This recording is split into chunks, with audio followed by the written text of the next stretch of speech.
Il s'agit en effet d'un travail novateur dans le champ macroéconomique, et plus que d'un seul rapport à proprement parler, d'une myriade de rapports, puisqu'il faut ajouter au rapport de synthèse pas moins de 11 rapports thématiques. Il s'agit d'un travail qui joue aussi sur les jeux d'échelle, temporelle et spatiale, puisqu'il articule la question de la transition écologique dans une perspective de long terme et internationale, et la question plus concrète de l'horizon 2030 pour notre pays dans le contexte européen. Il se dégage de votre rapport quelques constats percutants. Le coût de l'inaction est supérieur au coût de l'action. La mutation est comparable à celle de la révolution industrielle, mais plus rapide et orientée par les choix publics. Il va falloir dégager en France un supplément d'investissement dépassant 2 points de PIB par an d'ici 2030. La matière est donc riche, suscite de nombreuses réflexions, à la hauteur très certainement des informations quotidiennes que nous avons sur la question climatique et environnementale. Aussi, Madame, Monsieur, nous vous écoutons pour l'introduction préliminaire.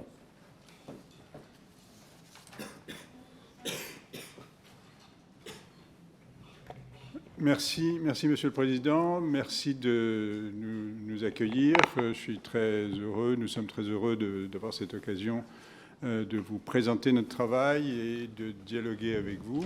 Je vais essayer d'être bref dans la présentation initiale et puis ça nous permettra d'avoir un temps plus riche pour le dialogue.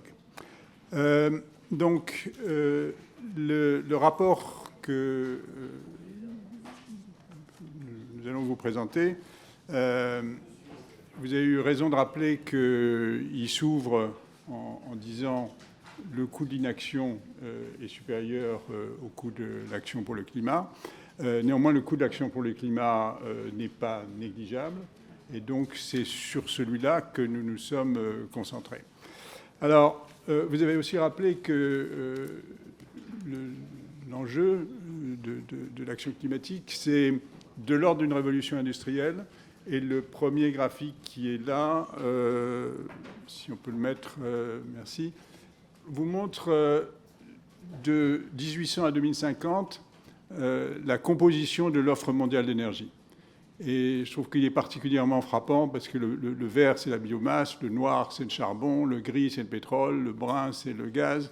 Et on voit qu'on a eu cette succession de vagues et on voit l'accélération extraordinairement forte si on vise à atteindre la neutralité carbone en 2050. C'est à partir des chiffres de l'Agence internationale de l'énergie.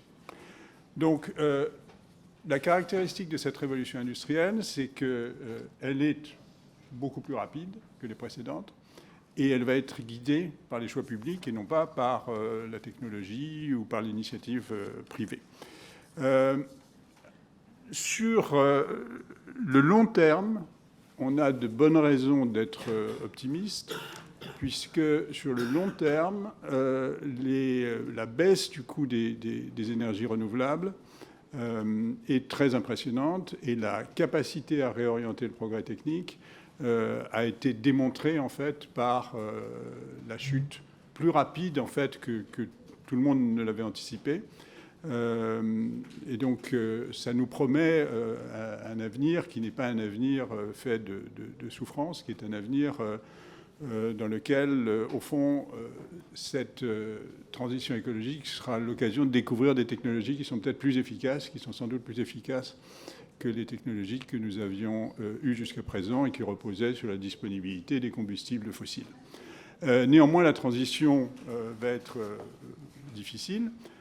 Parce que, au fond, elle repose sur 3 mécanismes principaux. La réorientation du progrès technique dont j'ai déjà parlé, mais aussi la sobriété et surtout la substitution de capital et des énergies fossiles. Alors, pourquoi on a mis en évidence ces mécanismes? On a essayé d'avoir une approche économique de la transition climatique.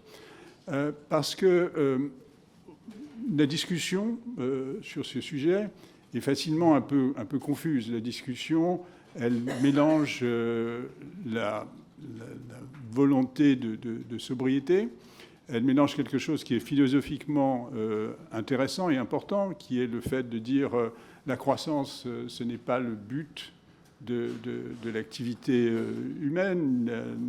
Sortir de l'obsession de l'accumulation matérielle, c'est, en tout cas pour des sociétés avancées, c'est une bonne chose. Mais en même temps, la discussion sur les implications économiques de la transition, elle manquait un petit peu de clarté. Donc on s'est attaché à la clarifier.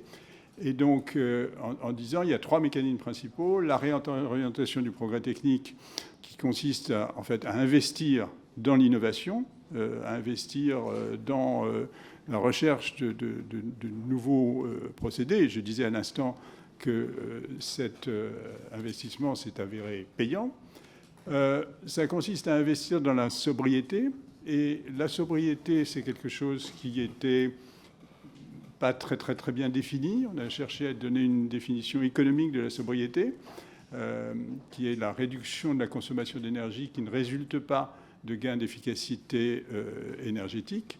Donc ça peut recouvrir des mécanismes aussi variés que le fait de dire on se déplace différemment, on se déplace davantage en vélo, on baisse la température dans les logements, on mange un peu moins de viande, ou on mange beaucoup moins de viande, etc. Et tout ça, c'est porteur de gains collectifs, mais ça n'est pas nécessairement réducteur de l'utilité individuelle.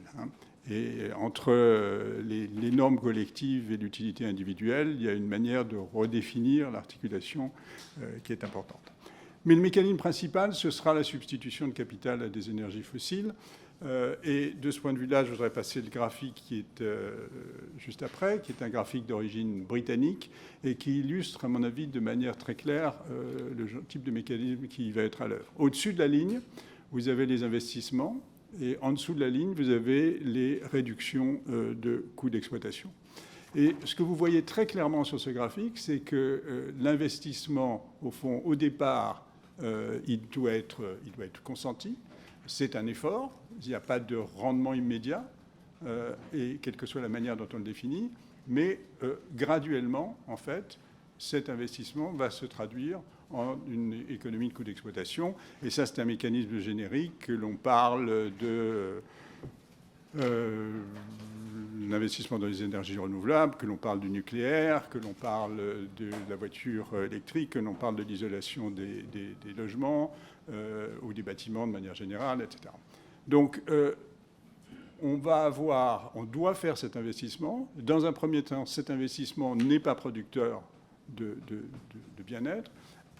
Il le devient progressivement, mais contrairement au mécanisme habituel de l'investissement, contrairement à l'investissement habituel, si on peut passer la slide suivante, il est destiné à augmenter les capacités de production, il est destiné à améliorer la productivité. Là, ce n'est pas le cas. Là, dans un premier temps, cet investissement, eh bien, il doit être consenti pour, au fond, produire la même chose différemment. Et c'est ça qui est caractéristique de cette période intermédiaire, de l'ordre d'une dizaine d'années, ça renvoie au graphique précédent, de l'ordre d'une dizaine d'années dans lesquelles on va être amené à investir plus pour ne pas nécessairement avoir de résultats immédiats en termes d'amélioration de la productivité ou des capacités de production. Il y a même un effet qui est probablement négatif sur la productivité. C'est quelque chose qu'on s'est attaché à chiffrer, qu'on a chiffré avec beaucoup d'imprécision, parce que c'est très incertain, mais qui, au total, serait de l'ordre d'un quart de point de productivité du travail par an, sur la période de transition, c'est-à-dire quelque chose de l'ordre d'une dizaine d'années, un peu moins ou un peu plus. Espérons un peu moins, parce que c'est non négligeable, un quart de point de productivité. C'est par rapport à une tendance de la productivité qui est de l'ordre de 1% par an, c'est en gros un quart des gains de productivité qui est absorbé par cela. Donc, c'est ça le mécanisme. Et ensuite, ce qu'on a essayé de faire, c'est de recenser les investissements. Ces investissements, donc, qui sont appelés par la transition écologique, sachant qu'encore une fois que le mécanisme principal, c'est de la substitution de capital à des énergies fossiles. Ces investissements, vous le voyez sur ce tableau, ils consistent pour beaucoup, en fait, à de l'investissement dans les bâtiments. Sur les 60 à 70 milliards d'investissements totaux, on en a une cinquantaine qui portent sur les bâtiments. Donc c'est un effort important, et c'est un effort dans lequel, au fond, si vous remplacez votre chaudière à fioul ou à gaz par une pompe à chaleur, ben, vous avez à peu près le même service en termes de confort, en termes de chaleur, mais vous êtes amené à investir plus, et c'est typiquement ce mécanisme-là, disons, dont on parlait tout à l'heure, dont je disais, voilà, c'est de l'investissement, mais ce n'est pas de l'investissement au sens habituel. Le reste de l'investissement, c'est les transports. Au fond, c'est des secteurs dans lesquels on a fait peu de choses jusqu'à présent. Alors, il y a là-dedans quelque chose sur quoi on pourra revenir, qui est l'hypothèse sur le développement de la flotte de véhicules. On a fait l'hypothèse qu'il y aurait moins d'automobiles en général, et donc c'est pour ça que vous avez un chiffre négatif. Donc parce qu'il y aura le développement d'alternatives à la voiture individuelle, mais évidemment ceci peut être contesté, et c'est ça qui affecte l'incertitude sur les chiffres de manière générale. Vous voyez que l'investissement des entreprises, c'est de l'ordre de 13 milliards, donc ce n'est pas la partie la plus importante. Sachant qu'évidemment, tout ce qui est le tertiaire privé, c'est aussi de l'investissement des entreprises. Bien. Quelles sont les caractéristiques de cette transition? Donc, j'ai essayé de les définir de point de vue macroéconomique, en expliquant que, d'un point de vue macroéconomique, la transition, c'était d'investir plus pour produire la même chose avec ses effets sur la productivité.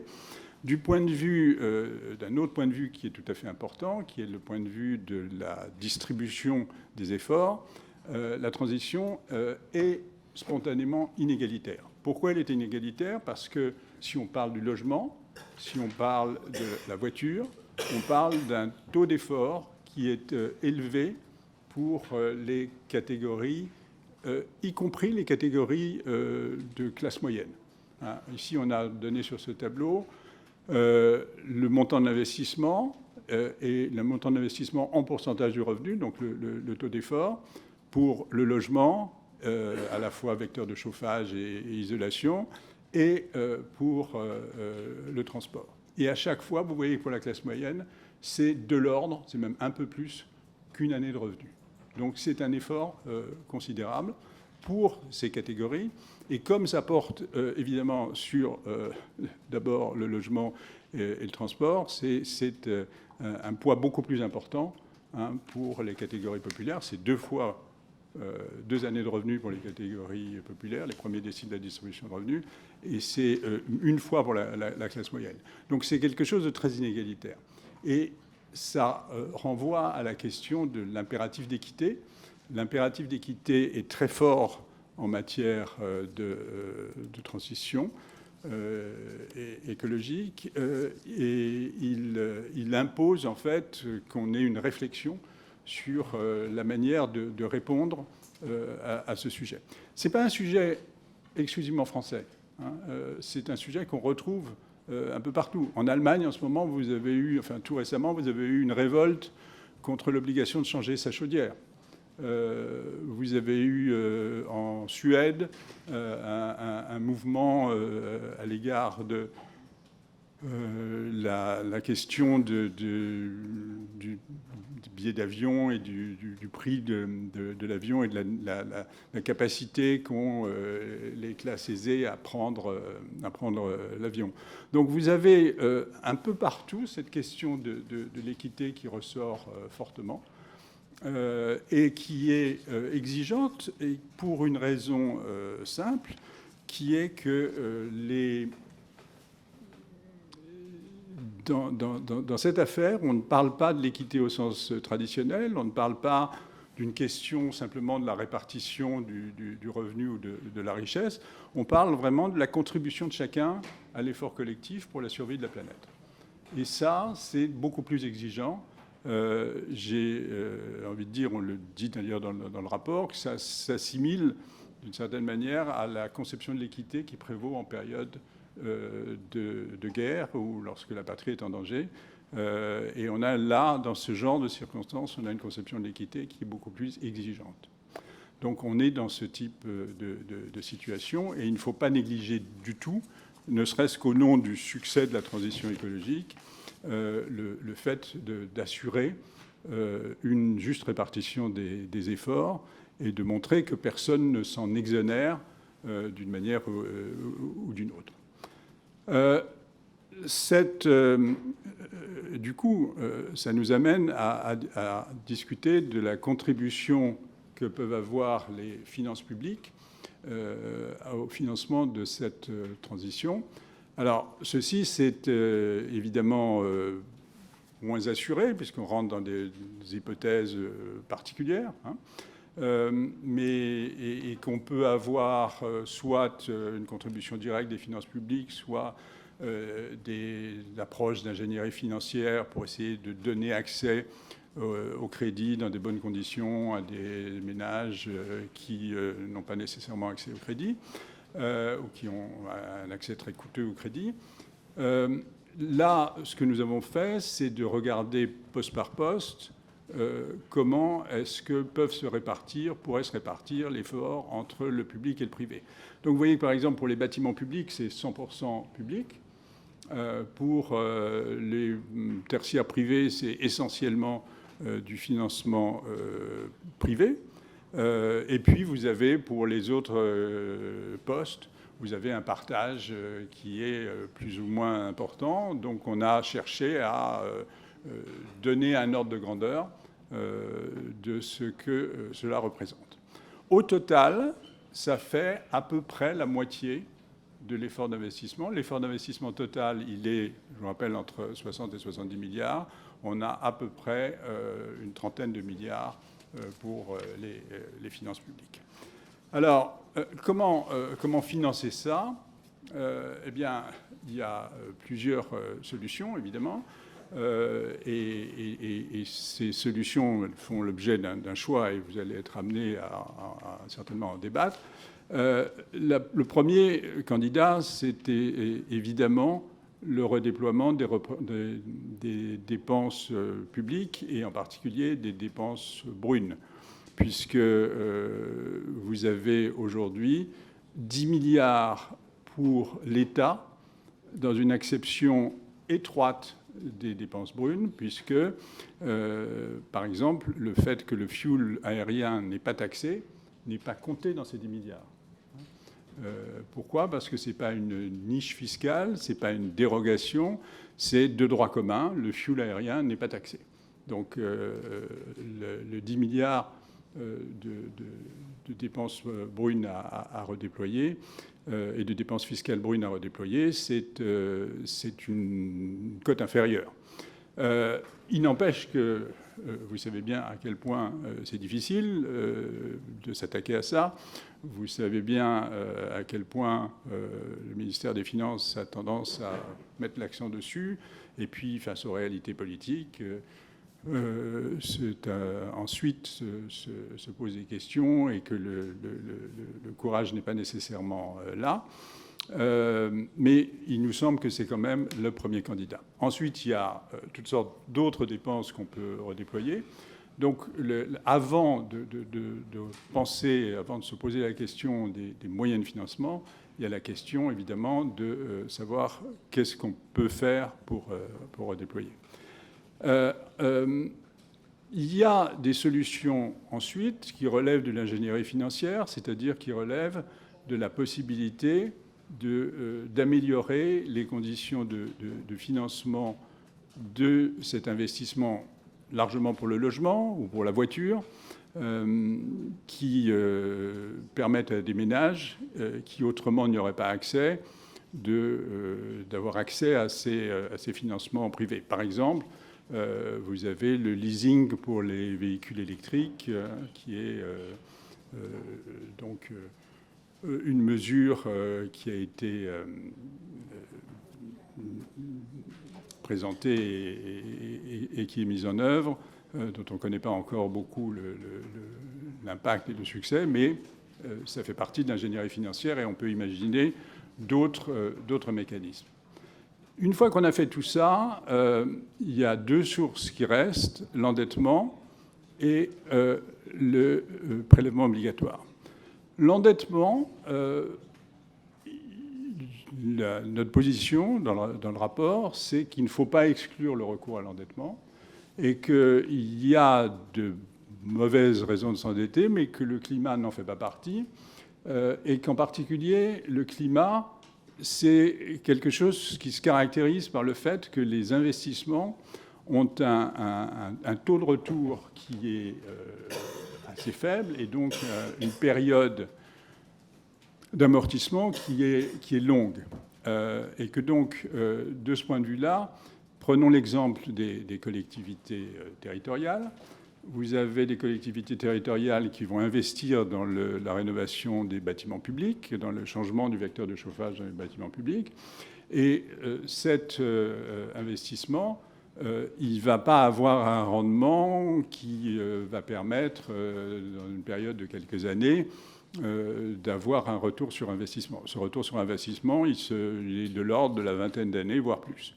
Eh bien, là-dessus, vous avez quand même la possibilité de construire un véhicule financier qui permet de dire voici, disons, si vous contribuez, si vous achetez un titre particulier pour le financement de la rénovation des bâtiments publics, eh bien, vous allez avoir un rendement identifié qui va être en fait gagé sur les économies qui vont être faites sur les dépenses de chauffage et de climatisation, donc à base de combustibles fossiles qui existaient. Donc vous avez quelque chose qui est une source suffisamment identifiée pour que vous puissiez là-dessus construire une approche par l'endettement. L'autre source de financement, ce sont les prélèvements obligatoires.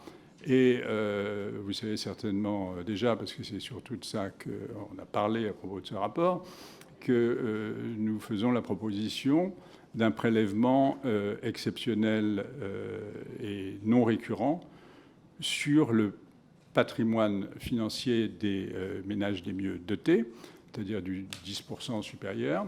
Alors, je voudrais tout de suite dissiper les choses s'il y a encore des malentendus. Il ne s'agit pas de l'ISF vert, même si c'est comme ça qu'il a été popularisé. Il s'agit d'un prélèvement unique, explicitement non récurrent, calibré par rapport au montant du financement de la transition écologique, et dont l'idée, on pourra y revenir, ce serait de définir pour les différents ménages qui seraient assujettis, de définir le montant du prélèvement, et ce serait générateur d'une dette à l'égard de l'administration fiscale qui ensuite pourrait être acquittée selon différentes modalités. Il faudrait laisser évidemment de la souplesse, puisqu'il ne s'agit pas de provoquer brutalement des cessions d'actifs massives. Il faut que ça puisse s'étaler dans le temps, et il faut que ce soit simplement équivalent à la fois du point de vue financier et donc du point de vue fiscal. Je finis sur le sujet de la compétitivité. Le sujet de la compétitivité, c'est un sujet lourd. Un sujet lourd parce que l'Union européenne s'est au fond portée aux avant-postes de la transition écologique. Elle a cherché à le faire avec l'idée d'un pari industriel. Le pari industriel, c'était de dire, avec cette transition écologique, on va construire une économie verte, on va être en avance sur le reste du monde. C'est un choix qui était important, courageux, c'est-à-dire si l'Union européenne n'avait pas fait ça en 2019, on ne sait pas où on serait aujourd'hui. Néanmoins, il y a des raisons d'inquiétude parce que ce qu'on a cru trop facilement, c'est que le jour où les États-Unis rejoindraient l'accord de Paris, ils le feraient selon les termes qui correspondent, sont des termes qui correspondent aux choix européens. En fait, ils ont rejoint l'accord de Paris, mais ils ont fait un choix stratégique complètement différent. La convergence des ambitions, ce n'est pas la même chose que la convergence des stratégies. Et donc aujourd'hui, on fait face à une situation dans laquelle l'Union européenne s'est fixée un certain nombre de contraintes. Elle cherche à la fois à préserver sa compétitivité, à être championne du climat, à être championne de la discipline budgétaire et à championne du multilatéralisme. Il y a probablement des contraintes excessives là-dedans. En tout cas, ça nous semble inquiétant qu'aujourd'hui, la discussion européenne soit très fermée sur ce sujet. Je crois que je vais m'arrêter là. Il y a d'autres choses dans le rapport, comme vous le savez, et il y a certainement des sujets sur lesquels nous aurons l'occasion de revenir dans la discussion. Merci, Monsieur le Président. Bien, merci, Monsieur Pisani-Ferry. Vous allez voir, je pense qu'il y a pas mal de questions qui vont vous donner l'occasion de revenir plus en détail. Bon, ce que vous dites confirme ce que je disais tout à l'heure, c'est-à-dire que tout l'intérêt de votre rapport, c'est qu'il y a des objectifs. Il y a d'abord un constat, je pense que personne, pour le coup, ne le nie en termes de dégradation climatique, environnementale, nécessité de réagir. Il y a des objectifs chiffrés. Et puis, vous avez des modalités pour les atteindre. Bon, évidemment, c'est particulièrement intéressant pour une commission des finances qui travaille sur ces aspects. Alors moi, je voudrais commencer par les objectifs chiffrés. Je reviens sur le coût de l'action. Et le coût de l'inaction est supérieur au coût de l'action. Aujourd'hui, vous fixez, en gros, la nécessité d'investissement à 70 milliards, 66, 70 milliards. Est-ce que vous avez une idée de ce coût si vous aviez fait la même étude il y a 5 ans? Autrement dit, chaque année perdue comme ça, de combien est-il en train d'augmenter? Voilà. Est-ce qu'il y a quelque chose qui nous renseigne sur les risques de ne pas agir rapidement? Deuxièmement, au niveau j'ai une interrogation au niveau de des chiffres que vous annoncez sur 2 points. Le transport d'abord, parce que je vois un chiffre que je trouve finalement faible pour le transport, et qui, si je ne me trompe pas, ne tient pas notamment compte de ce qu'il faut faire d'un point de vue ferroviaire. Bon. Or, il y a un plan, vous le savez, qui est prévu jusqu'en 2040 de 100 milliards d'euros annoncés, avec des investissements à trouver, etc. Et ça, votre rapport n'en parle pas. Donc je voudrais savoir si ça, c'est des sommes où sont-elles? Est-ce qu'elles se rajoutent? Comment vous les voyez? Et de même, je ne vois rien sur l'agriculture. J'ai vu hors agriculture. Or, il me semble que là, justement, c'est aussi un domaine qui, d'un point de vue climatique et environnemental et de la biodiversité, nécessite des investissements. Alors ensuite, sur les différentes modalités. Alors, je vais commencer par des thèmes que vous n'avez pas abordés, mais qui sont dans le rapport. Vous annoncez pour les 10 ans qui viennent un risque de configuration inflationniste et vous considérez qu'en conséquence, les banques centrales doivent préciser leur doctrine, conduire la politique monétaire avec doigté et sans doute même opérer un relèvement de leur cible d'inflation. Bon, le moins qu'on puisse dire, c'est que ça ne semble pas pour le moment l'orientation retenue dans les hausses des taux directeurs sont brutales et contenues, compte tenu des garanties d'indépendance qui entourent les choix des banques centrales. Espérer un tel ajustement temporaire de leur politique monétaire, finalement, ne relève-t-il pas de l'incantation? Et comment pourrait-on arriver à une réelle inflexion de leur part qui reviendrait à devoir renier ce en quoi elles ont très longtemps cru, c'est-à-dire, on va appeler ça une politique monétariste. Politique monétariste. Deuxième question, Excusez-moi, il est également suggéré une tarification duale de l'énergie pour les ménages les plus modestes, avec un quota d'énergie par ménage à coût subventionné et le reste au prix du marché. On n'a pas entendu beaucoup parler de ces propositions complémentaires, donc j'aimerais bien que vous reveniez dessus. Et enfin, évidemment, je vais parler de la question de vos propositions de financement. Alors, une première remarque, vous dites quelque chose qui me plaît assez, je dois dire, parce que je considère que la seule dette dont on peut mourir, c'est la dette écologique, bien davantage que la dette financière. Et vous dites que peut-être faut-il recourir pour des investissements à un peu plus de dette. Bien. Le gouvernement prévoit 2,7% de déficit pour 2027. Est-ce que vous avez quantifié ce poids supérieur de la dette pour justement financer la question de l'investissement? D'autre part, vous parlez de redéploiement d'autres dépenses publiques.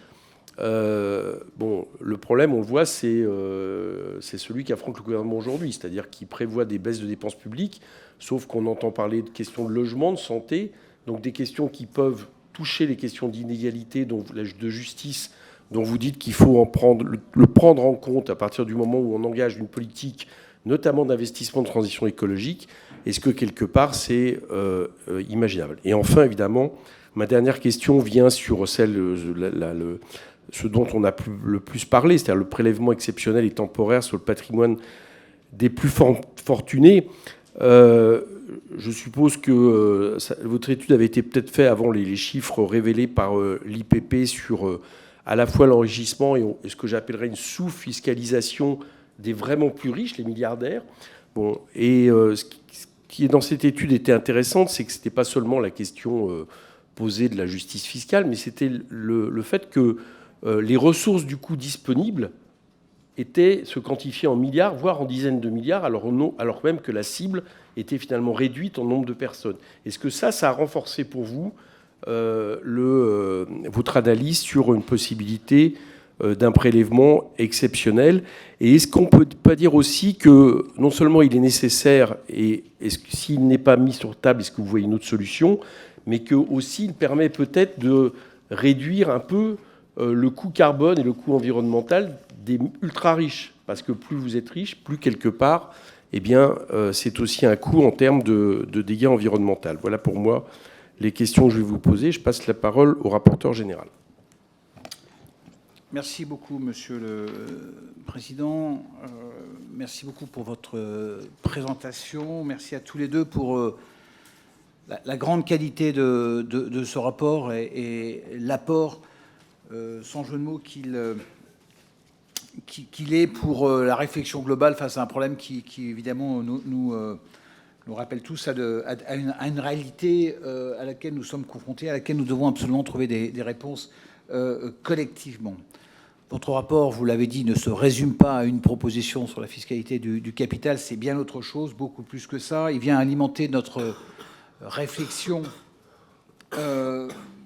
à point nommé. Il y a la loi de programmation énergie-climat qui arrive, il y a la révision de notre stratégie bas carbone, il y a la révision de la PPE également qui arrive, le plan national d'adaptation au changement climatique, tout ça sous la houlette du secrétaire général à la planification. Donc on est vraiment aujourd'hui dans cet élan collectif de la planification écologique. Et je trouve voilà, que vraiment ce que vous faites vient alimenter de manière extrêmement pertinente cette réflexion. Ce qui est intéressant aussi dans votre document, c'est tous les impacts que vous mesurez et qui sont des impacts peu réjouissants. Alors, évidemment, je ne parle pas des impacts sur le climat, mais un impact négatif sur la croissance, un impact négatif sur les finances et les recettes de l'État, un impact sur la productivité, une baisse de la productivité et une augmentation également de l'inflation. Donc, vous voyez des impacts très difficiles à gérer, qui peuvent d'ailleurs, si on y fait attention, si on les porte attention, garde, peuvent avoir aussi des impacts sociaux et humains extrêmement négatifs. Et je crois que votre rapport, votre travail apporte à réfléchir collectivement, je crois, peut-être c'est le sujet sur lequel nous devons dépasser les clivages pour trouver ensemble des solutions concertées. Il n'y a pas de solution simple, il n'y a pas de solution simpliste, il y a un ensemble de solutions et effectivement vous en apportez beaucoup. Je crois que dans l'intérêt général, nous devons être innovants sur les solutions à trouver. Notre majorité privilégie les solutions européennes et mondiales, évidemment, parce que nous ne voulons pas rajouter un problème de compétitivité de notre pays, évidemment. Je voudrais vous interroger là-dessus. Vous étiez plutôt pessimiste sur les solutions européennes, mais voilà, quel type de taxation pourrait être imaginé au niveau mondial? Quel type de taxation pourrait être imaginé au niveau européen? Pour le Covid, l'Europe avait accepté une dette européenne supplémentaire, et ce qui évidemment pour nous serait une bonne solution. Nous voulons maintenir les prélèvements obligatoires en France, qui sont, vous le savez, à un niveau très élevé, et pas aggraver le sujet, donc probablement faire des reports, certes, mais pas augmenter le niveau de prélèvement obligatoire, et nous ne souhaitons pas non plus augmenter le niveau de dette qui nous coûte aujourd'hui 71 milliards à horizon 2027, sauf s'il y a un cadre européen qui nous permet d'avoir une dette verte, sauf s'il y a un cadre européen qui nous permet de libérer ces contraintes. Vous dire aussi qu'on est un peu méfiant sur les prélèvements temporaires qui, quand on regarde l'histoire des prélèvements temporaires, se pérennisent dans le temps, même si, je l'ai dit, il faut regarder toutes les solutions et être créatif. Mais nous ne voulons pas, évidemment, donner un signal négatif au moment où notre pays retrouve de l'attractivité et où les investissements industriels se passent en France, qui permettent également de financer la transition écologique. J'ai quelques questions, Madame, Monsieur. La première, c'est le I4C estime à 84 milliards d'euros les dépenses d'investissement public et privé en 2021, en progression significative par rapport à 2015 et évidemment par rapport à 2020, qui n'était pas une année de référence. Est-ce que vous avez aussi cet ordre de grandeur aujourd'hui voilà, et dans quel domaine, évidemment, le chiffrage que vous donnez est supplémentaire par rapport à ça, un effort supplémentaire par rapport à ça, et quelles sont les dynamiques que vous envisagez? Ma deuxième question touche les collectivités territoriales. Les collectivités territoriales, aujourd'hui, c'est 2/3 de l'investissement public. Est-ce que dans votre projection, pour une règle assez simple, est-ce que vous considérez que 2/3 de l'investissement public de la transition écologique doit être porté par les collectivités territoriales, l'État focalisant son soutien sur là où le retour sur investissement est le plus faible? Évidemment, c'est de son ressort, en particulier l'isolation des bâtiments publics.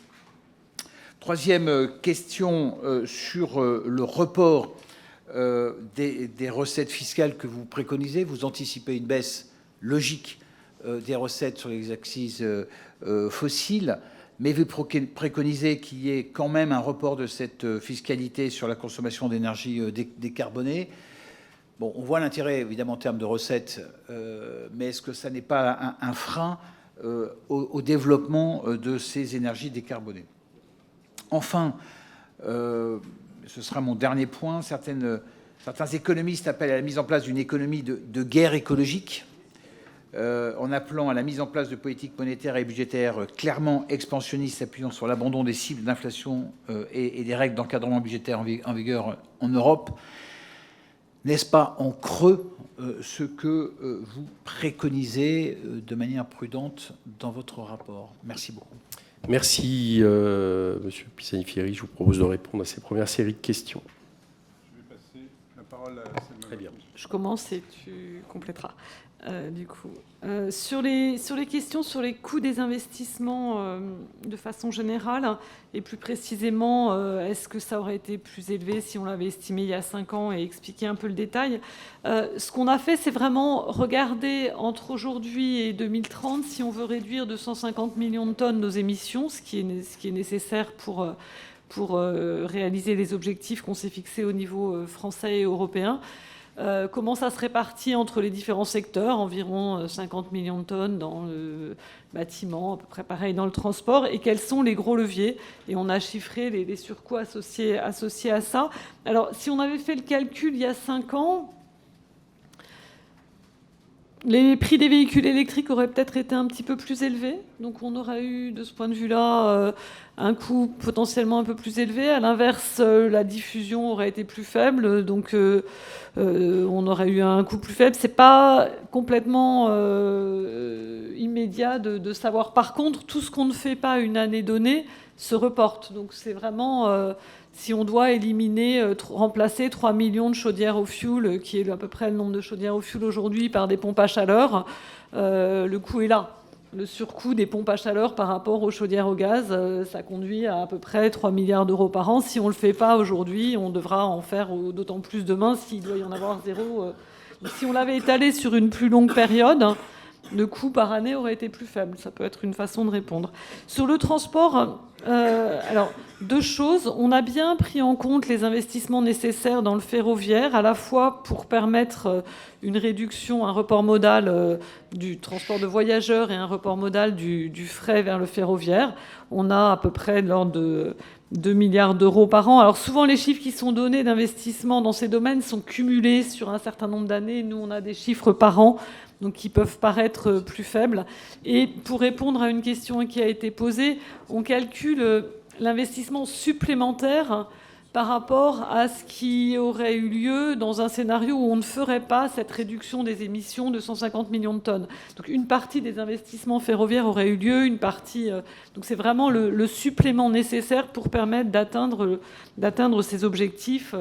Donc effectivement, il y a des investissements dans les infrastructures de transport, de vélo, de transport en commun et en particulier de ferroviaire, fret et transport de voyageurs pour permettre un report modal vers ces modes de transport. Sur l'agriculture, on a 2 milliards d'euros dans le tableau qui est présenté. On ne l'a pas repris, mais on a... alors c'est très difficile. Dans l'agriculture, les 3 gros leviers, c'est l'élevage, hein, c'est les émissions liées de méthane liées à l'élevage. C'est tout ce qui est engrais azotés et puis décarbonation des engins agricoles. C'est assez difficile d'estimer les besoins d'investissement associés à ces 3 leviers. Donc on a un chiffre un peu conservateur de 2 milliards d'euros par an. Sur les banques centrales, je te laisserai répondre, la tarification duale aussi. Sur la quantification de l'impact sur la dette de ces investissements, on estime que donc les besoins d'investissement qu'on chiffre et la part publique, hein, qui est de l'ordre de 30 milliards par an, donc un point de PIB, ça fait à peu près 5 à 6 points de PIB de dette à l'horizon 2030 et le double en 2040. Alors l'impact qu'on regarde sur la dette publique, on regarde aussi l'impact possible d'une moindre croissance qui conduirait à moins de recettes. Donc on a un impact total sur la dette plus élevé lié à ça, mais l'impact seul de la prise en charge publique d'une partie des investissements, c'est de l'ordre de 5-6 points de PIB en 2030 et le double en 2040. Je vais lier avec la question sur l'impact des recettes, des pertes de recettes fiscales. Effectivement, qui sont assises sur des énergies carbonées. Alors, il faut avoir en tête qu'il y a 2 choses. Il y a une réduction de la consommation d'énergie carbonée et le report vers des énergies décarbonées. Mais dans la transition, il y a aussi une baisse de la consommation d'énergie totale, assez significative, nécessaire pour faire les objectifs. Donc, c'est pas seulement le transfert d'énergie carbonée à des énergies décarbonées, le sujet, mais c'est la baisse, en fait, de la consommation d'énergie. Donc, nous, on avait chiffré l'impact sur la dette dans un précédent travail de la réduction de la consommation d'énergie totale, hein, carbonée, décarbonée, à environ 13 points de PIB de dette à l'horizon 2050, des chiffrages de l'administration fiscale. Et dans ce rapport, on a fait l'hypothèse que d'une façon ou d'une autre, on inventerait une nouvelle taxe, enfin, que ce manque à gagner de recettes fiscales serait compensé. Alors, à titre d'exemple, le Royaume-Uni a commencé à mettre en place des taxes sur les véhicules. Donc, à nouveau, ce n'est pas forcément un report sur des taxes sur les énergies décarbonées. Ça peut être des taxes sur les déplacements, sur des comportements qu'on souhaite décourager, ou simplement on a fait l'hypothèse d'un taux de prélèvement obligatoire maintenu. Par rapport au niveau de dépenses d'investissement vert aujourd'hui, bon, il y a énormément de conventions. Nous, on calcule vraiment l'investissement supplémentaire nécessaire pour faire les mesures qu'on identifie comme étant les principales nécessaires pour faire les réductions d'émissions à horizon 2030 par rapport à un scénario, par rapport à une situation dans laquelle on n'aurait pas fait cet effort, pas par rapport à aujourd'hui. Bon. Ceci étant dit, ce n'est pas des ordres de grandeur fondamentalement différents de ceux d'I4C qu'on a, même si la grosse incertitude est sur quand même un peu le contrefactuel, c'est-à-dire qu'est-ce qui se serait passé dans ce scénario où on ne ferait pas la transition. Par exemple, dans le transport, on suppose que dans le scénario où on ne fait pas la transition, les gens achètent plus de voitures que dans le scénario où on fait la transition. Elles sont moins électriques, donc elles coûtent moins cher, mais ils en achètent plus au total, donc ils dépensent plus en voiture, ce qui fait qu'on a un investissement supplémentaire en termes d'achat de véhicules qui est négatif. Ils achètent au total moins de voitures. La part des voitures électriques plus chères est plus importante, mais les dépenses totales sont plus faibles. Bon. Et sur le partage entre collectivités locales qui représentent 2/3 des investissements, il faut vraiment regarder ligne à ligne. C'est-à-dire qu'on a fait sur les bâtiments publics, on suppose que c'est entièrement les administrations publiques et répartition État, collectivités locales. Sur tout ce qui est soutien aux ménages, qui est quand même une grosse partie des dépenses, pas sûr que ça soit les collectivités locales, c'est des dispositifs plutôt du type MaPrimeRénov' ou autres. Donc je ne suis pas sûre qu'on ait le même partage de tiers que ce qu'on a sur l'investissement. Je vais compléter sur quelques points, si vous me permettez. Mais ça m'a touché beaucoup de sujets. D'abord, un point général. Si on parle de révolution industrielle, si on parle de transformation profonde, ça veut dire que ça aura des implications lourdes sur un certain nombre de politiques publiques et en particulier sur les politiques fiscales. Donc il y a nécessité d'avoir une réflexion sur qu'est-ce que c'est que la bonne fiscalité dans une économie décarbonée. C'est une réflexion pour la France, c'est une réflexion pour d'autres pays aussi. De manière générale aussi, je pense qu'il y a une notion à laquelle nous sommes attachés et que nous parlons dans le rapport, la notion de budget carbone. C'est-à-dire quand on doit faire une programmation dans le temps, même si l'accord de Paris ne retient pas cette notion de budget carbone, c'est-à-dire quel est le montant total des émissions que l'on s'autorise d'ici la décarbonation complète, il y a mérite à raisonner en termes de budget carbone. Parce que ça évite la tentation de repousser dans le temps, de se fixer des objectifs intermédiaires.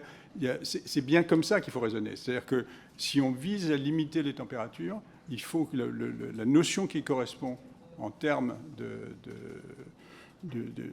budget, de stratégie d'émissions, de réduction des émissions, c'est une notion de budget carbone. Et donc, là aussi, ce serait intéressant et important d'introduire ça dans la réflexion. Maintenant, sur les questions que vous avez posées spécifiquement, Monsieur le Président, sur deux choses. Le risque de configuration inflationniste, la réponse des banques centrales et la tarification duale de l'énergie. Sur le risque de configuration inflationniste, bon, c'est très spéculatif, mais il me semble qu'un certain nombre d'éléments sont réunis pour penser qu'on va avoir dans les années à venir un environnement qui va être assez différent de l'environnement qu'on a connu au cours des 10 ou 20 dernières années, c'est-à-dire dans lequel on se battait pour faire de l'inflation. Là, qu'est-ce qui va se passer ? Il va se passer qu'on va avoir de l'instabilité, de la volatilité, parce qu'on va assez systématiquement et simultanément dans un certain nombre de pays du monde, allaient se tourner vers les énergies renouvelables, vers les matériaux critiques. On va avoir, quelle que soit la perspective qu'on a sur l'offre de matériaux critiques, il est clair que les désajustements entre l'offre et la demande vont être très présents. Et puis, en plus, d'un point de vue interne, on va avoir donc à la fois de l'investissement supplémentaire, mais on ne va pas avoir des capacités de production supplémentaires. Donc, on sera dans une configuration inflationniste. Donc, ça nécessite effectivement que les banques centrales réfléchissent à la manière dont elles vont y répondre. Je suis tout à fait en soutien de l'idée que les banques centrales doivent préserver les acquis de la stabilité des prix, doivent pas se comporter de manière irresponsable. Mais je pense qu'en même temps, c'est important qu'elles réfléchissent à la question de savoir comment adapter leur stratégie. Et par exemple, la question de savoir est-ce que le relèvement de la cible d'inflation est quelque chose qu'elles doivent considérer dans un contexte de grande volatilité, dans un contexte de modification importante des prix relatifs. Je pense que ça mérite une réflexion. Sur la question de la tarification duale de l'énergie, l'idée est effectivement esquissée dans le rapport. Il consiste à dire les ménages vont avoir un quantum d'énergie à prix administré, et puis à la marge, ils vont payer un prix qui sera plus, disons, le prix du marché. Alors, c'est quelque chose qui se pratique déjà en Allemagne. Enfin, il y a eu une réflexion assez poussée sur cette question. Et je pense qu'en sortie de bouclier tarifaire, ça fait partie des choses auxquelles il faut réfléchir. Et il faut bien faire attention au fait que, effectivement, à la marge, l'incitation à économiser de l'énergie, l'incitation à émettre moins, elle doit être très présente. Nous sommes malgré tout des individus rationnels, et je pense qu'il ne faut pas négliger ce genre de piste, quelles que soient les difficultés techniques que ça présente. Il y a des difficultés techniques importantes. Merci. On va passer aux orateurs de groupe. On va commencer par David Amiel pour le groupe Renaissance pour 2 minutes. Merci, Monsieur le Président. À mon tour de féliciter Jean Pisani-Ferry et Selma Mahfouz pour ce rapport commandé par le gouvernement dans le cadre de la planification écologique et qui est, je crois, sans précédent à la fois en France, mais aussi dans les pays comparables. J'en retiens pour ma part 2 messages principaux qui confortent la ligne de notre majorité. Le premier, c'est que la croissance est compatible avec la neutralité carbone. Il y a donc bien une 3e voie entre le déni social des uns qui prônent la décroissance et le déni climatique des autres. Le second message, c'est que les efforts coûteux et nécessaires impliqueront une mobilisation générale et qu'il faut donc mettre à l'heure de la planification écologique l'ensemble de nos politiques économiques. D'abord, il faudra mobiliser au plus vite l'intégralité des investissements publics nécessaires. Ces dernières années ont déjà amorcé une augmentation considérable des moyens. Il faudra la poursuivre, certainement avec une visibilité pluriannuelle. Ensuite, il faudra le faire sans dissuader les investissements privés en France, qui sont tout aussi indispensables à la transition écologique, ce qui est bien montré par votre rapport et par votre propos préliminaire. C'est pourquoi nous ne croyons pas, pour notre part, à une augmentation du taux global de prélèvement obligatoire national. Mais cela implique d'être d'autant plus volontariste sur les autres questions. Réorientation de la structure des dépenses comme des prélèvements en faveur de la transition écologique, initiative fiscale internationale, comme le président de la République l'a encore rappelé la semaine dernière au sommet pour le nouveau pacte financier mondial, distinction depuis le niveau européen jusqu'au niveau local entre les investissements verts et les autres, mobilisation beaucoup plus forte du secteur bancaire et financier. La question se pose au niveau de l'État, mais elle se pose aussi au niveau des collectivités locales, et j'étais intéressé par avoir votre avis sur l'articulation entre les deux. Enfin, cela devra se faire dans un cadre économique profondément transformé. Le marché de l'électricité ne peut plus être pensé comme dans les années 2000. Nous avons impérativement besoin de prix plus stables et plus prévisibles pour déclencher les investissements nécessaires en faveur de l'électrification. C'est l'enjeu des négociations menées au plan européen.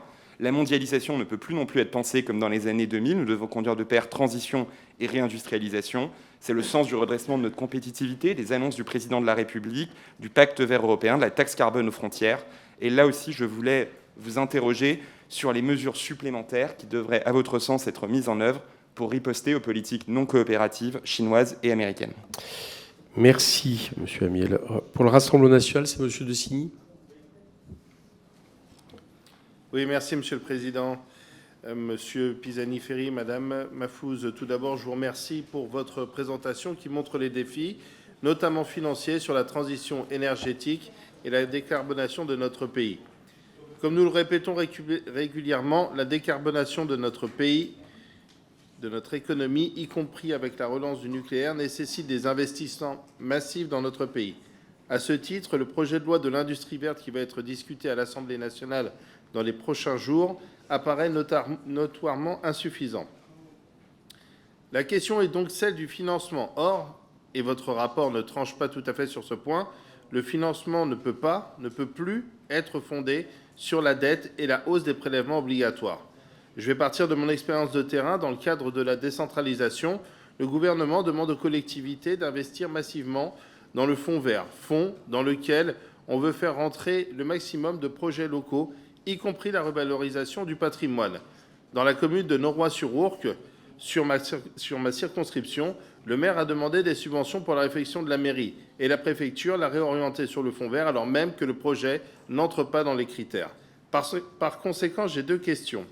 Partant du principe que l'on demande aux collectivités d'investir sur du très long terme pour l'action climatique qui n'est pas de leur compétence au départ, identifiez-vous des recettes nouvelles ou de moindres dépenses, par exemple liées à la rénovation thermique des bâtiments ou à la relance ou le moindre coût de l'énergie par la relance du nucléaire, qui pourraient être réintégrés directement aux mairies afin que ces dernières retrouvent une partie de leurs recettes qui résulteraient de la transition énergétique pour les collectivités locales. Comment pourrait-on réintégrer directement au budget des mairies afin que ces dernières retrouvent une partie de leurs propres recettes? Et peut-on les quantifier? Deuxième question, ne pourrait-on pas commencer à réfléchir à un financement non pas budgétaire, mais monétaire à l'échelle européenne?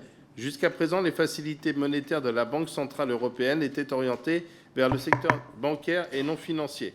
Quel véhicule législatif possible voyez-vous pour les financer par la Banque monétaire de la BCE, la transition énergétique, pardon. Merci. Emmanuel Bompard pour la France Insoumise. Oui, merci Monsieur le Président. D'abord, vous remercier à mon tour de votre rapport et de votre présentation. Vous insistez sur le volume important d'investissements supplémentaires nécessaires si on veut que la France respecte ses engagements climatiques. Vous proposez pour cela un recours à l'endettement public et un prélèvement exceptionnel sur le patrimoine financier des 10% les plus aisés. Suite à votre rapport, le ministre de l'économie, Bruno Le Maire, celui du budget, Gabriel Attal, ont écarté tout recours à l'endettement en disant qu'on ne pouvait pas se permettre de s'endetter pour financer la bifurcation écologique. Je voudrais savoir ce que vous inspire cette priorité donnée au désendettement sur les investissements en faveur de la transition écologique, ou pour poser la question autrement, pensez-vous que l'on peut se permettre de ne pas s'endetter malgré l'urgence climatique ? De son côté, Emmanuel Macron rejette tout prélèvement national sur les plus riches, mais se prononce désormais pour une taxe verte à l'échelle internationale. Cette piste vous semble-t-elle crédible ? Et l'urgence climatique nous permet-elle, de votre point de vue, d'attendre un accord à l'échelle internationale ? De plus, plusieurs études montrent que le coût de l'inaction climatique sera bien plus élevé pour nos finances publiques que les investissements détaillés dans votre rapport. Un rapport de France Stratégie du mois de mars revient en détail sur les conséquences de notre inaction et selon les estimations des organisations internationales, le coût de l'inaction climatique pourrait atteindre 30% du PIB mondial. On est loin des 2 points de PIB supplémentaires d'investissement que vous évoquez dans votre rapport. Pourriez-vous nous dire si vous avez envisagé de votre côté de chiffrer le coût de l'inaction climatique? J'aimerais également vous faire réagir sur d'autres pistes de financement. On sait qu'il y a 157 milliards d'euros qui sont versés chaque année au titre des aides publiques aux entreprises. Ne serait-il pas temps, selon vous, de faire un grand inventaire de l'ensemble de ces dispositifs et de les conditionner à la réalisation d'objectifs environnementaux et sociaux de la part des entreprises aidées? Enfin, vous avez parlé d'Europe. Des discussions sont en cours au niveau européen sur la réforme des règles du pacte de stabilité et de croissance.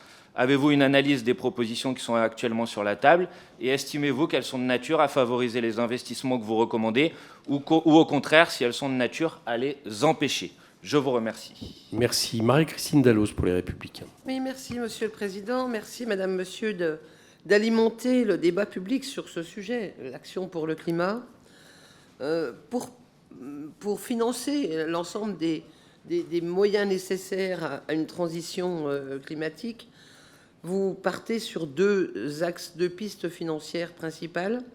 D'une part, le dérapage supplémentaire de notre dette, avec 10 points supplémentaires de PIB à l'horizon 2030, soit 300 milliards de plus au niveau de notre stock de dette, qui est déjà de 3 000 milliards, 15 points à l'horizon 2035 et 25 points supplémentaires à l'horizon 2040. La France figure déjà parmi les 3 pays les plus endettés d'Europe, je crois qu'il est utile de le rappeler. Que faites-vous par rapport à la soutenabilité de notre dette dans l'avenir, parce que c'est un sujet quand même pour les générations futures.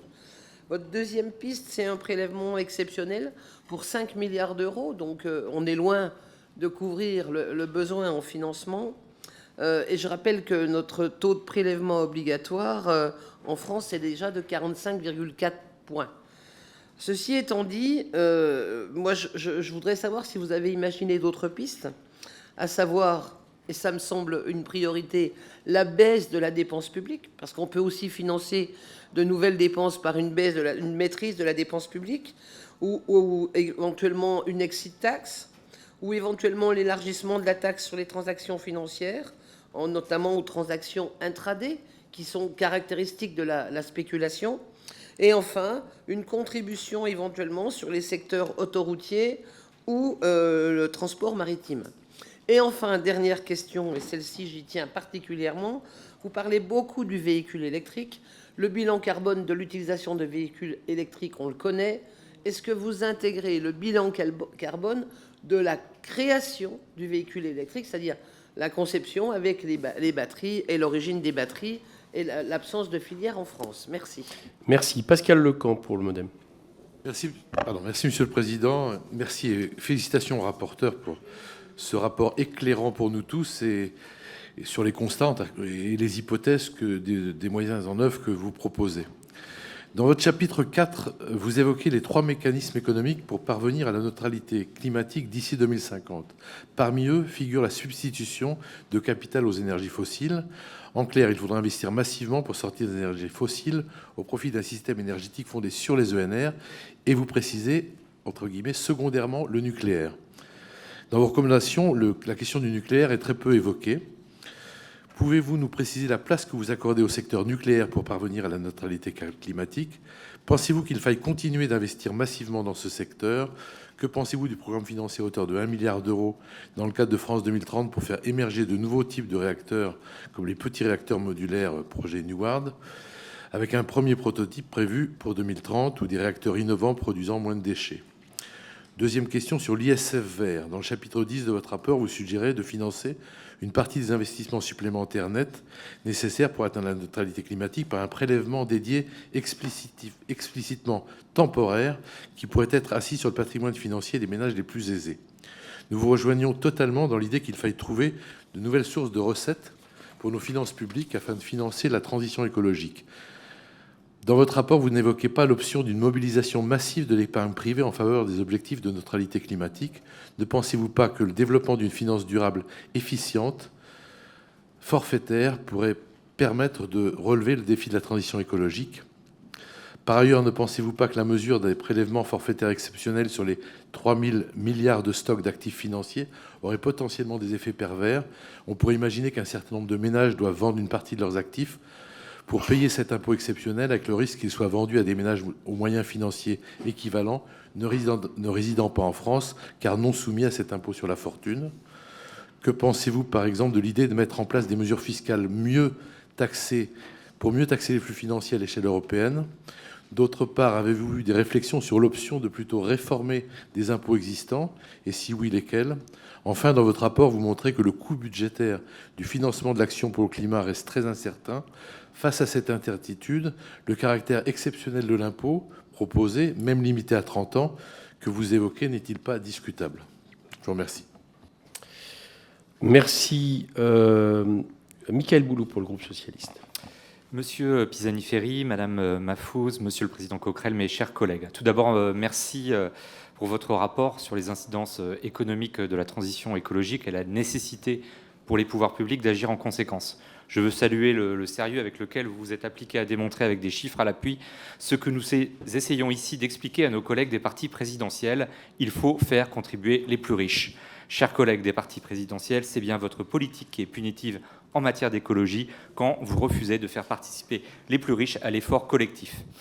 Votre rapport renforce nos alertes sur le risque que fait peser sur la cohésion sociale les exonérations de charges et les suppressions d'impôts à tout va décidées par le gouvernement.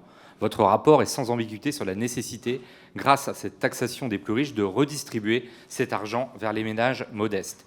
À titre d'exemple, le gouvernement souhaite encourager l'achat des voitures électriques et la rénovation thermique des bâtiments, mais on peut considérer que c'était quand même un vœu pieux quand, pour le même effort, il faut 2 ans de salaire pour les classes populaires et une petite minute pour Bernard Arnault, et bien sûr toute la palette entre les deux, qui ne le rend pas accessible pour beaucoup. Le rapport que vous présentez répondait à une commande de la Première ministre, laquelle a finalement renoncé à vous écouter. Dès lors, les parlementaires que nous sommes doivent prendre la mesure des responsabilités qui sont les nôtres pour engager les réformes urgentes afin de faire la transition écologique une réalité immédiate. Votre rapport nous porte donc à l'optimisme, puisque vous le soulignez, dégrader notre solde budgétaire n'est pas une folie, mais bien une nécessité, et s'endetter pour le climat, une exigence pour envisager un futur viable. Ma question sera donc la suivante. Considérant qu'un investissement annuel autour de 30 milliards d'euros est nécessaire pour mener à bien cette transition, si l'on envisage de ne pas recourir à l'endettement et si le gouvernement actuel refuse la contribution des plus aisés, quel autre levier voyez-vous ? Juste un titre d'ouverture, par exemple, mais sans vous limiter à cela, soutenez-vous le constat des économistes de l'IPP que nous avons auditionné la semaine dernière sur la nécessité de taxer les dividendes non distribués stagnants dans les holdings des très très riches ? Merci. Merci. Monsieur Plassard, Monsieur Jolivet. Monsieur Plassard. Merci, Monsieur le Président. Madame Mahfouz, Monsieur Pisani-Ferry, merci tout d'abord pour votre rapport et votre présentation tout à fait intéressant et documenté. Nous partageons évidemment les constats de ce rapport et notamment 3 points essentiels. La transition écologique nécessite beaucoup de moyens et d'investissements, notamment publics. Le choix entre croissance et climat n'est pas une obligation incontournable. Enfin, la réussite de la transition écologique est possible que si nous mettons en place des mécanismes équitables. Ce mur d'investissement devant nous et le peu de marge de manœuvre de nos finances publiques vous conduisent à explorer 3 voies de financement. L'endettement, l'augmentation des prélèvements obligatoires, le redéploiement des dépenses, notamment des dépenses budgétaires ou fiscales brunes, même si vous êtes passé plus rapidement sur ce dernier point. Ces réflexions liminaires faites, j'aurais plusieurs questions. La première, vous proposez un prélèvement forfaitaire exceptionnel de 5% sur l'actif financier net des 10% des ménages les mieux dotés, ce qui, selon vos calculs, rapporterait 150 milliards d'euros. À quel niveau de patrimoine financier correspond les 10% les mieux dotés ? Ne craignez-vous pas des effets de bord importants si un tel prélèvement était mis en place, notamment la transformation du capital financier des ménages visés en d'autres formes d'actifs non soumis à cette taxation ? Comment garantir que ce prélèvement serait temporaire alors qu'il ne couvrirait qu'une partie de l'investissement nécessaire à la transition écologique ? Plus généralement, comment un prélèvement temporaire pourrait financer une dépense qui ne l'est pas ? Seconde question, par ailleurs, vous partez du postulat que la transition écologique sera, je vous cite, d'abord pilotée par les politiques publiques et non par les innovations technologiques et les marchés. Pourquoi ? Quel rôle va jouer l'investissement privé dans la transition écologique, selon vous ? Enfin, dernière question, vous constatez de nouveau, je vous cite, qu'aucun traitement de faveur n'est envisagé pour l'investissement vert en matière de règles budgétaires européennes. Est-ce que vous seriez pour un traitement spécifique de la dette dite verte ? Je vous remercie. Merci, Monsieur Plassard. Eva Sas pour le groupe écologiste. Merci, Monsieur le Président. Merci, Madame Mahfouz et Monsieur Pisani-Ferry pour votre présentation. Le 25 mai dernier, vous remettiez à la Première ministre votre rapport et vous y dressiez un constat clair. La transition est nécessaire, elle doit être rapide, elle est possible, mais elle est coûteuse.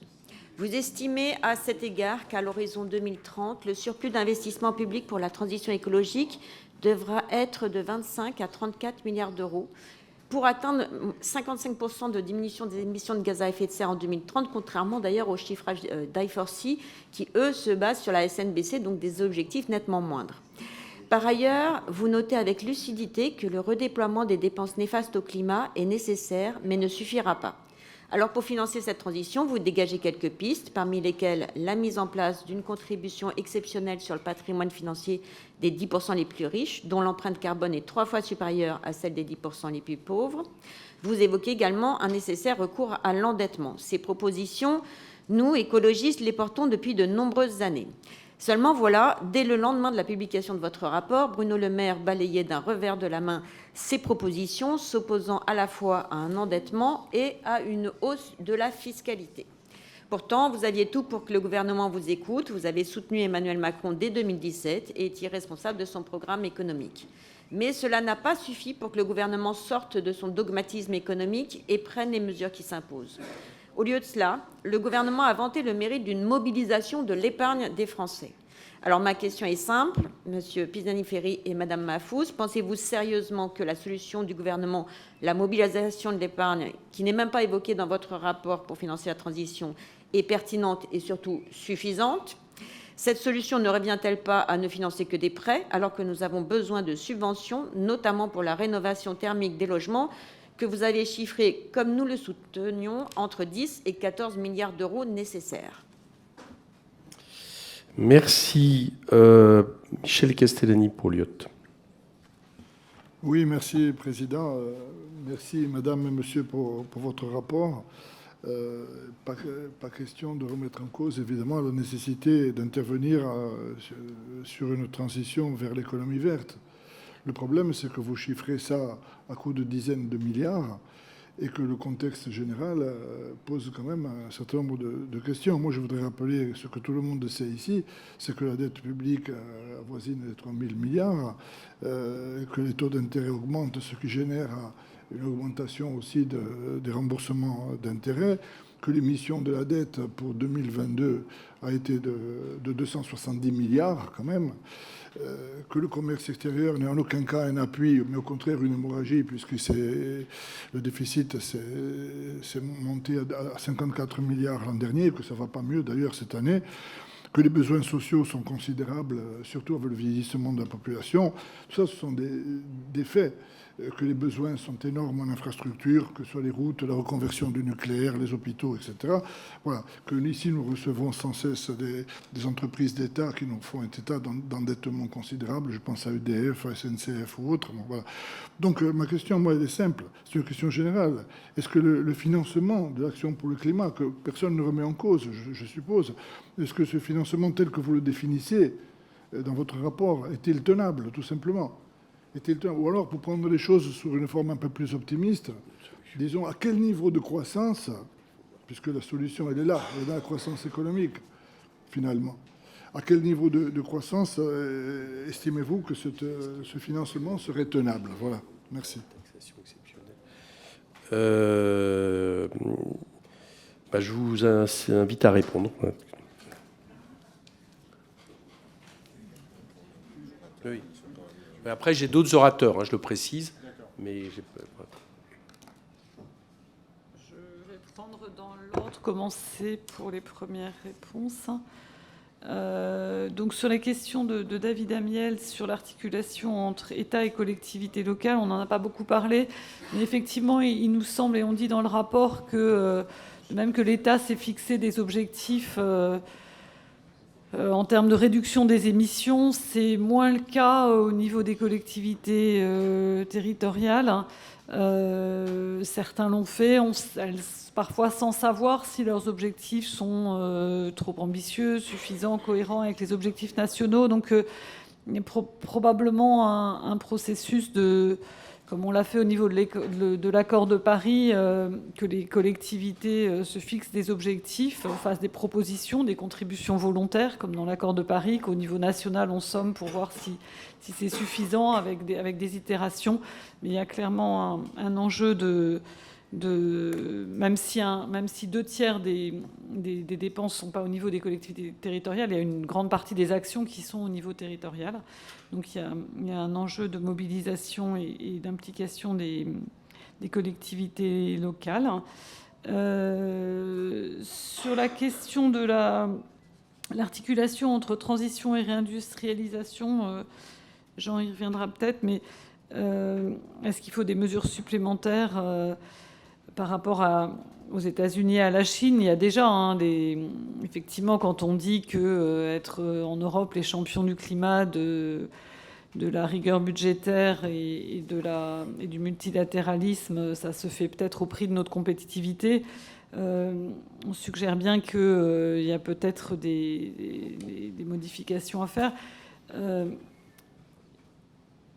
En tout cas, ça ne doit pas être une raison de retarder des mesures. Ou alors, si si on considère que, et ça rejoint une autre question qui a été posée, que les pompes à chaleur sont aujourd'hui importées, que les batteries sont aujourd'hui importées, si on attend qu'elles soient toutes produites en France, on ne fera pas les objectifs 2030 de réduction des émissions. Donc à un moment donné, voilà, il faut juste faire les choix. Maintenant, dire que certaines aides sont, comme ça a été commencé à être fait, réservées à des véhicules produits en France, etc. Là, c'est peut-être être un peu plus réaliste, effectivement, surtout face aux politiques américaines.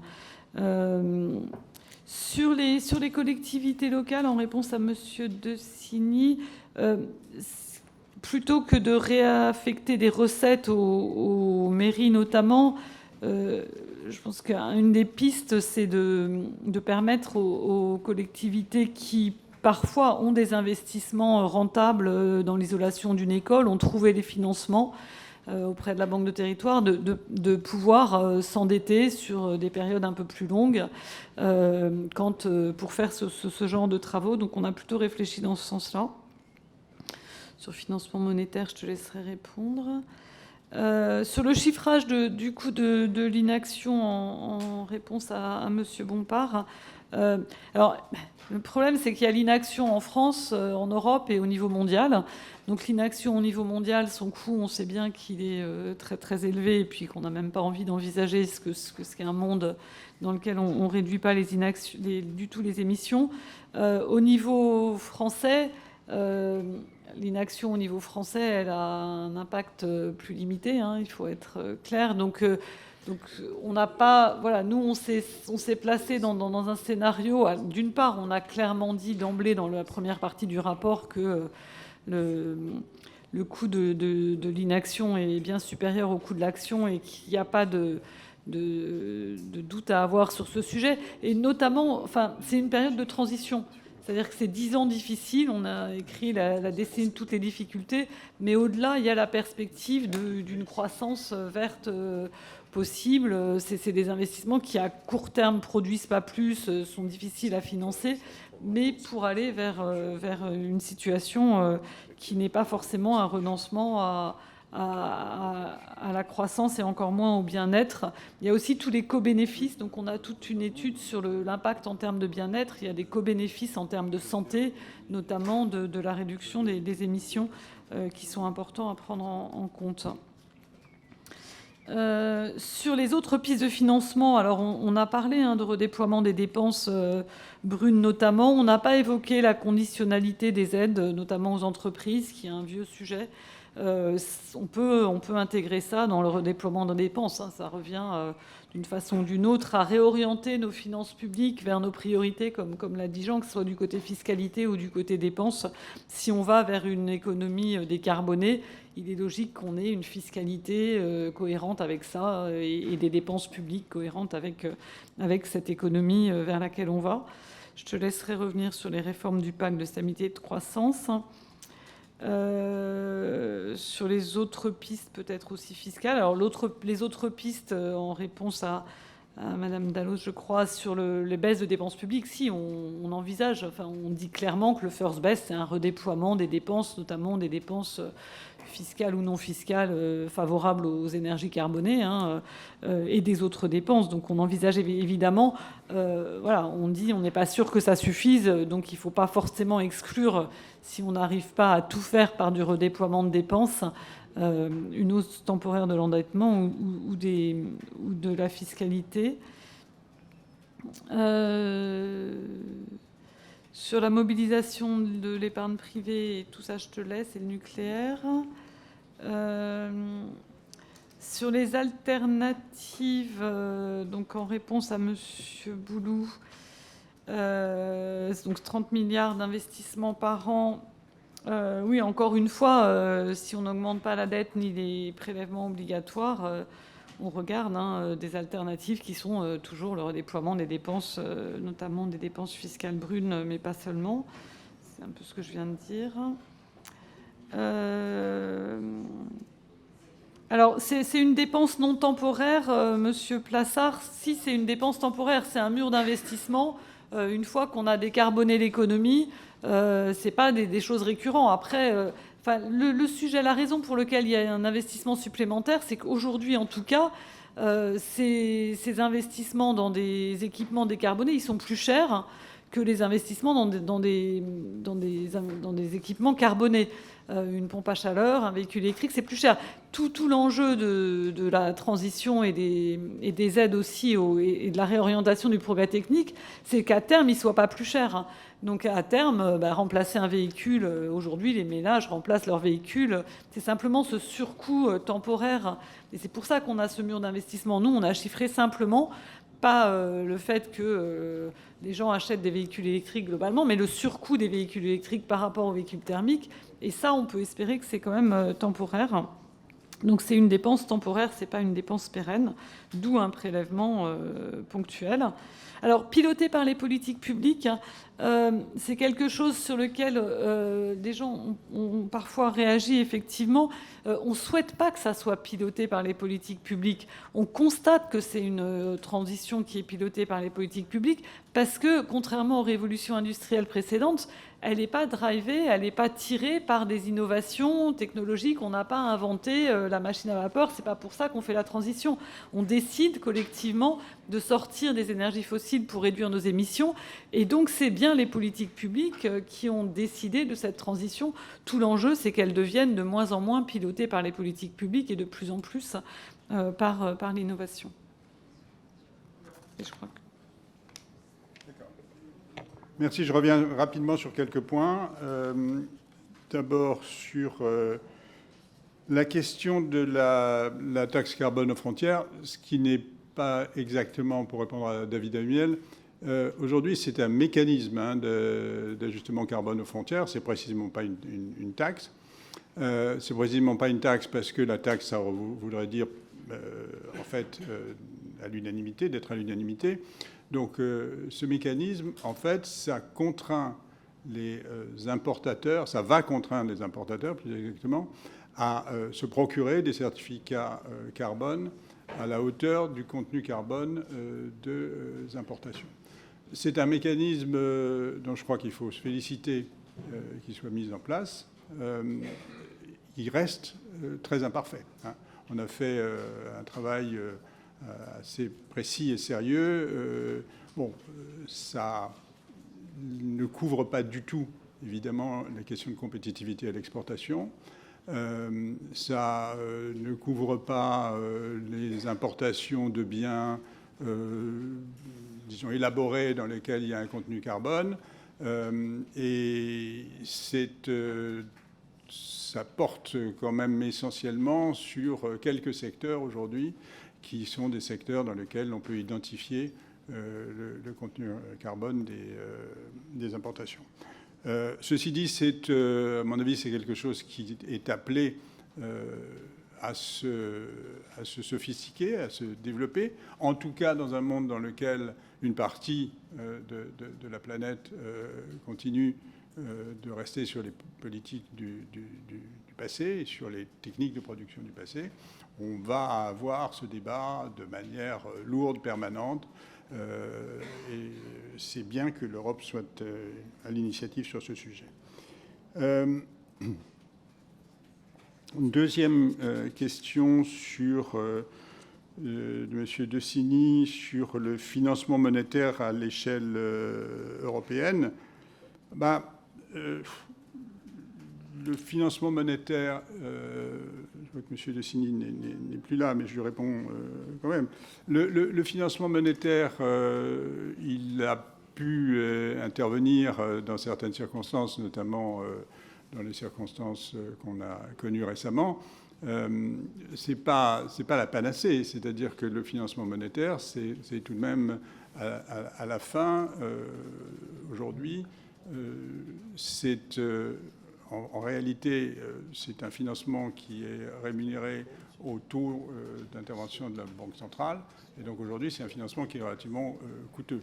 Donc il n'y a pas de tabou sur le financement monétaire. Mais enfin, il faut quand même regarder les chiffres pour se dire ce n'est pas nécessairement la meilleure des solutions. Monsieur Bompard, la réaction à la position du gouvernement et l'analyse des propositions européennes. Bon, la position du gouvernement, moi j'attends de la voir. Pour l'instant, j'ai vu surtout les impossibilités. C'est-à-dire c'est non à l'endettement, non au prélèvement. On attend de savoir, et on saura probablement assez bientôt, quel est le plan de financement que le gouvernement envisage. S'il identifie des sources de financement par le redéploiement, et s'il assume ceci, je n'ai pas de raison de ne pas être satisfait. La question, c'est qu'il me semble que si on raisonne sur la durée, c'est-à-dire on raisonne sur l'horizon 2030, on a quand même donc un montant d'investissement important, et il faut probablement, à mon avis, identifier des ressources plus importantes à mettre en face.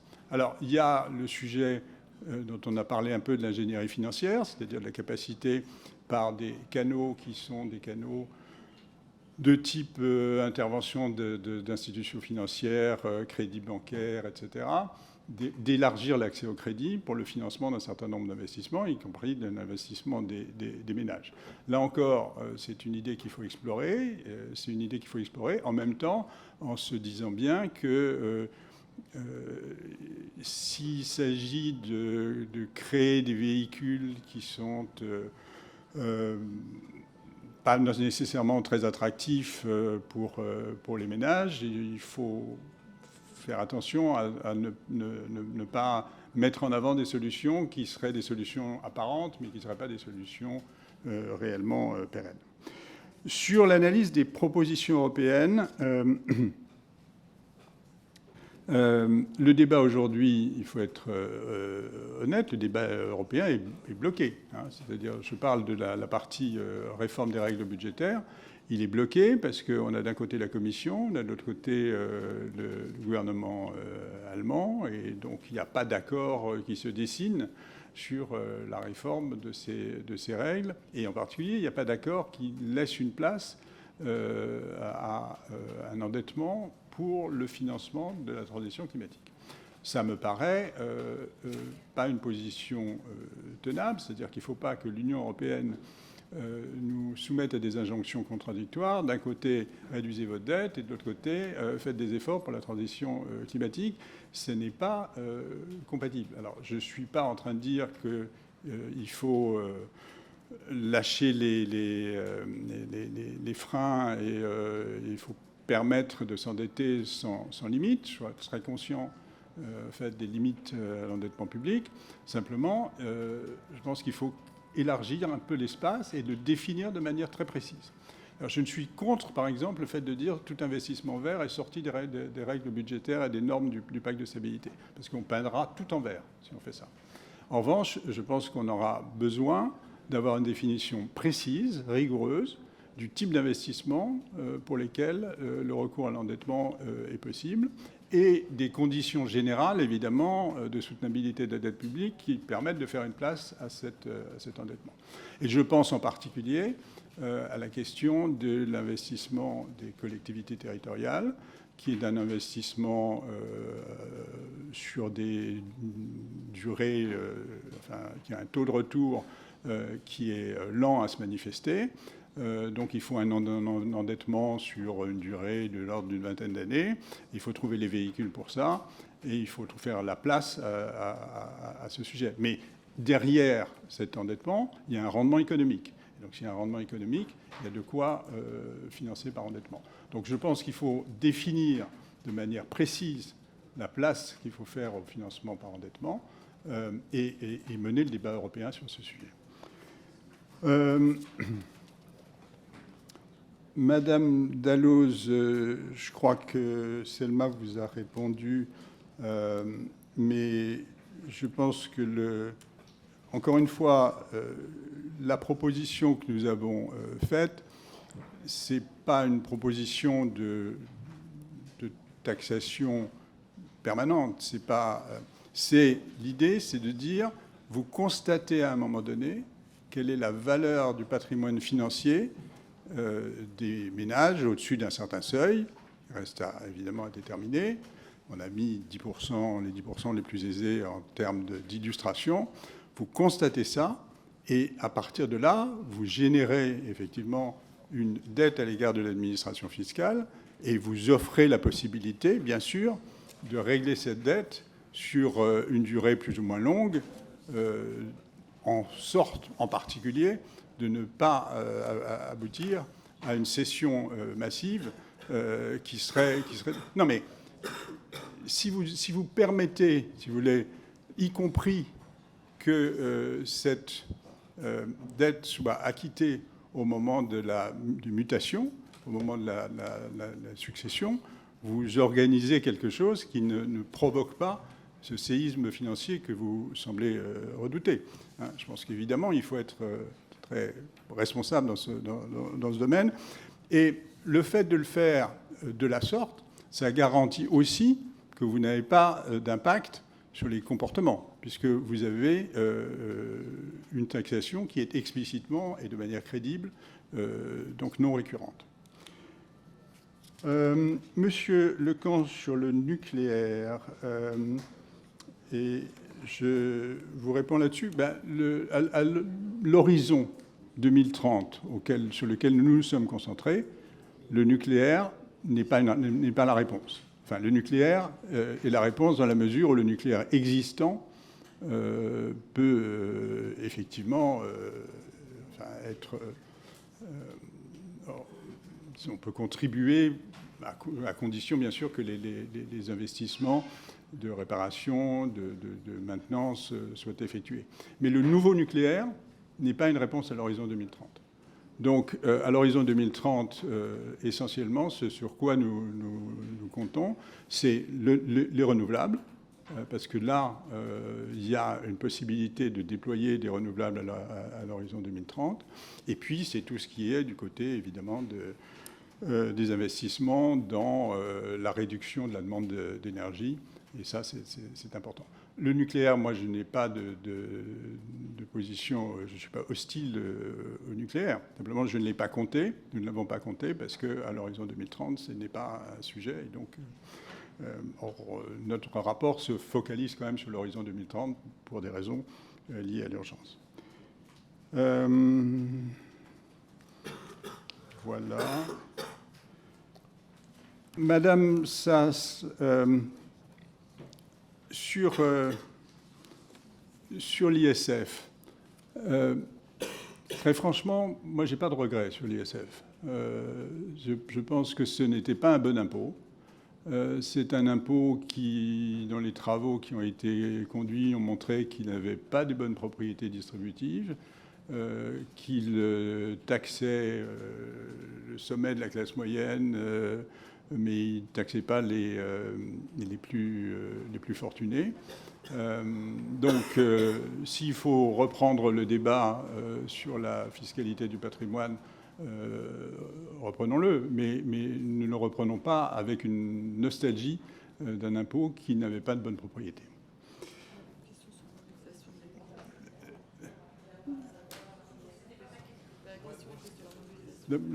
Oui, la question était sur la mobilisation du parc. Comment ? C'est une question sur le risque des fuites. Le risque de fuite. Si vous dites, si vous êtes crédible, c'est-à-dire si vous dites, il y a aujourd'hui, vous constatez la valeur du patrimoine financier, vous déterminez le montant du prélèvement.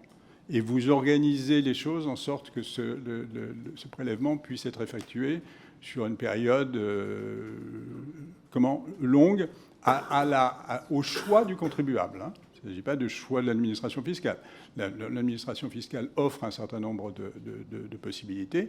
Le contribuable déclare que voilà, son intention est de procéder de telle manière. Je pense que là, vous limitez beaucoup, enfin, à mon avis, vous annulez les risques de fuite. Madame Sass, sur l'ingénierie financière, c'est ça? Sur la mobilité. Ça fait partie de la discussion. Nous avons une approche qui consiste à dire que le soutien budgétaire est probablement nécessaire et qu'il y a des limites à ce qu'on peut faire par l'ingénierie financière. Donc, nous sommes assez proches de vous, c'est-à-dire qu'il n'y a pas... c'est pour ça qu'on compte, en fait, dans l'équation, on compte la nécessité de pouvoir financer, soit par endettement, soit par prélèvement, parce qu'on pense que l'ingénierie financière ne peut pas résoudre l'ensemble des problèmes. Merci. On va passer aux autres orateurs, pas plus d'une minute par intervention. Monsieur Xavier Roseren.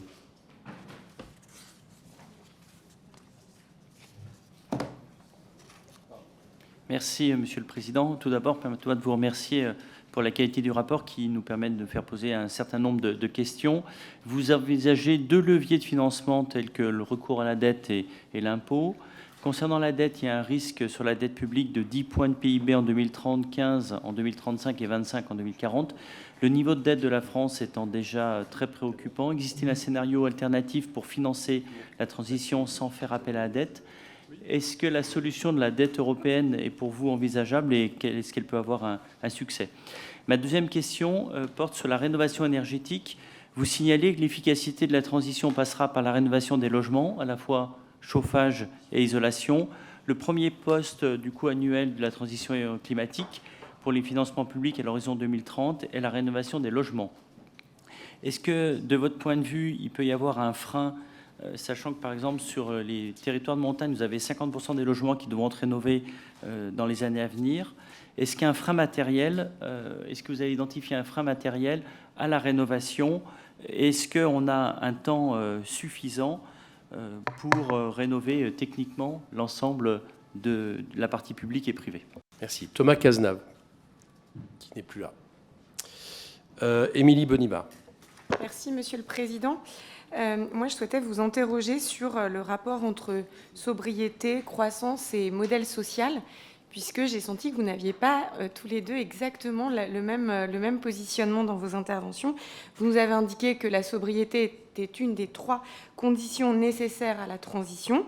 Elle implique une baisse de la consommation matérielle, vous l'avez indiqué, en tout cas, vous semblez l'appeler de vos voeux.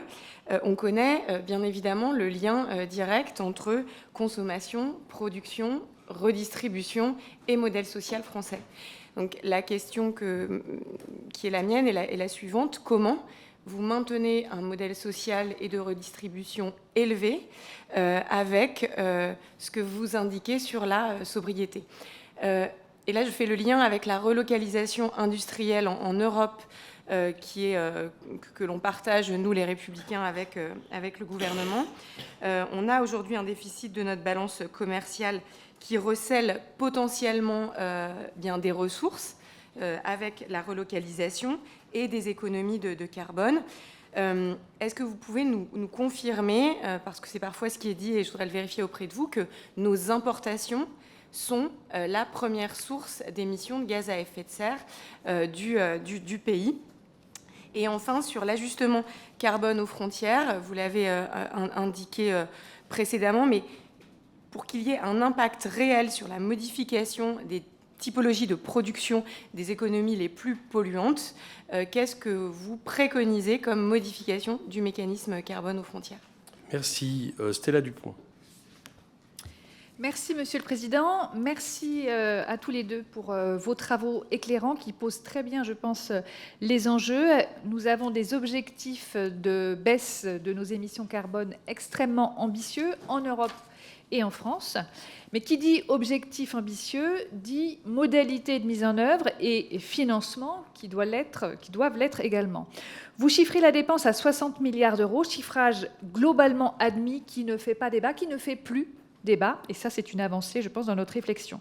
L'enjeu du financement, lui, fait débat, et on ne peut pas l'éluder. Il y a urgence à agir, et donc urgence à planifier et à financer des investissements de la France et de l'Union européenne. On a la loi de programmation climat-énergie toute proche. Je pense que nous avons besoin d'une loi de programmation, de financement également de ces investissements. On peut avoir les plus belles intentions et les plus belles ambitions, mais sans financement, on n'ira nulle part.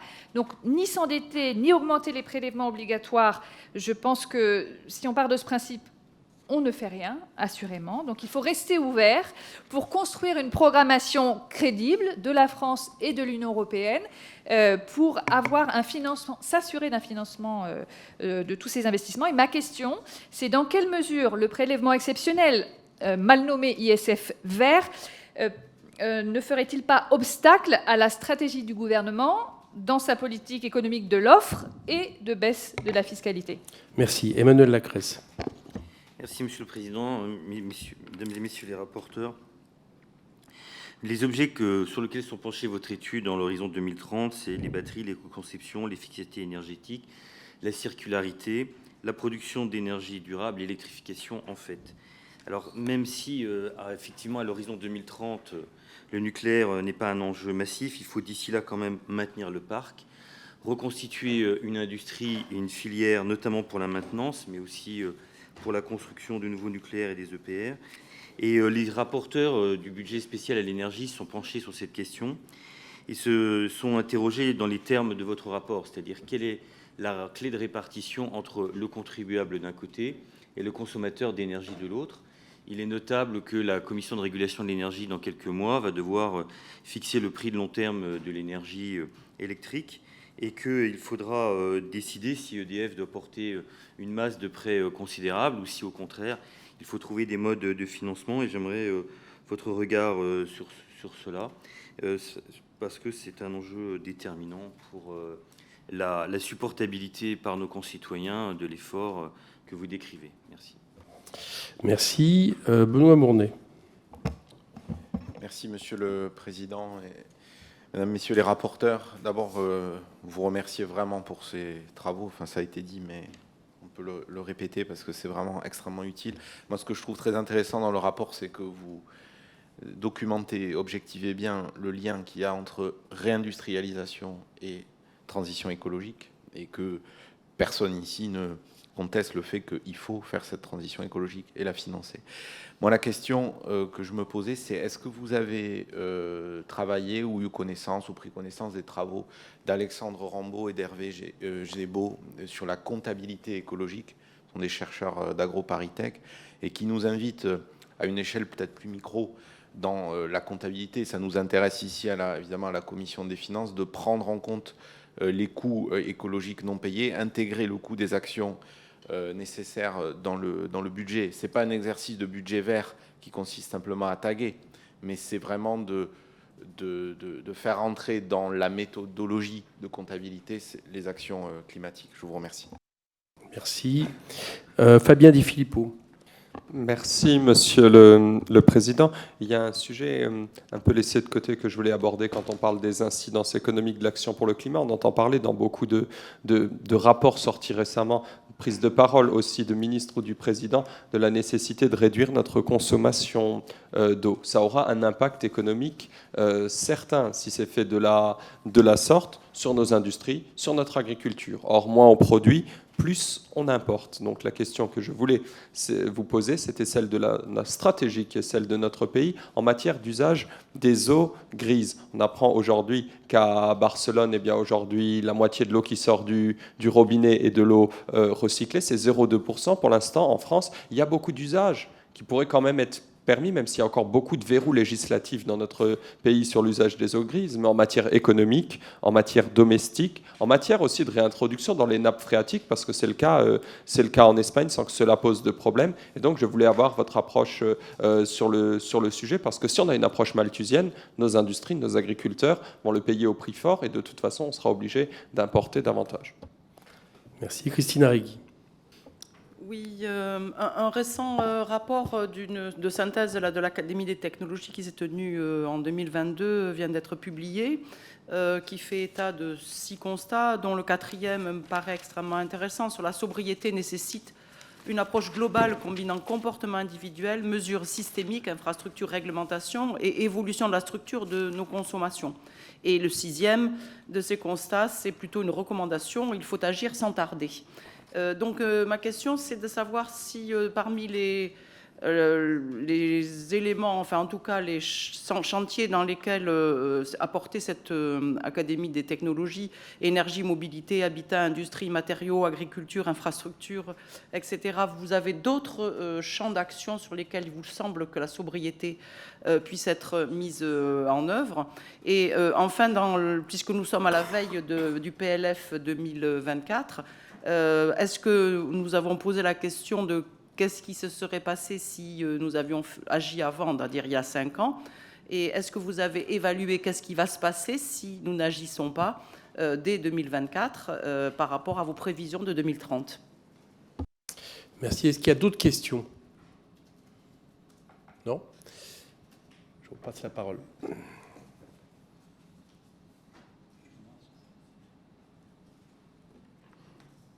Je suis désolé sur la première question. J'avais un aparté avec le président, donc je n'ai pas bien compris. Je te laisse répondre. C'est de ma faute, pardon. Pour la réponse à Madame Boniveau. Question importante, mais question qui me semble, disons, je ne suis pas sûr que la sobriété mette en cause fondamentalement notre modèle social. Vous savez, le modèle social, il a existé quand même à travers pas mal de transformations. Hein.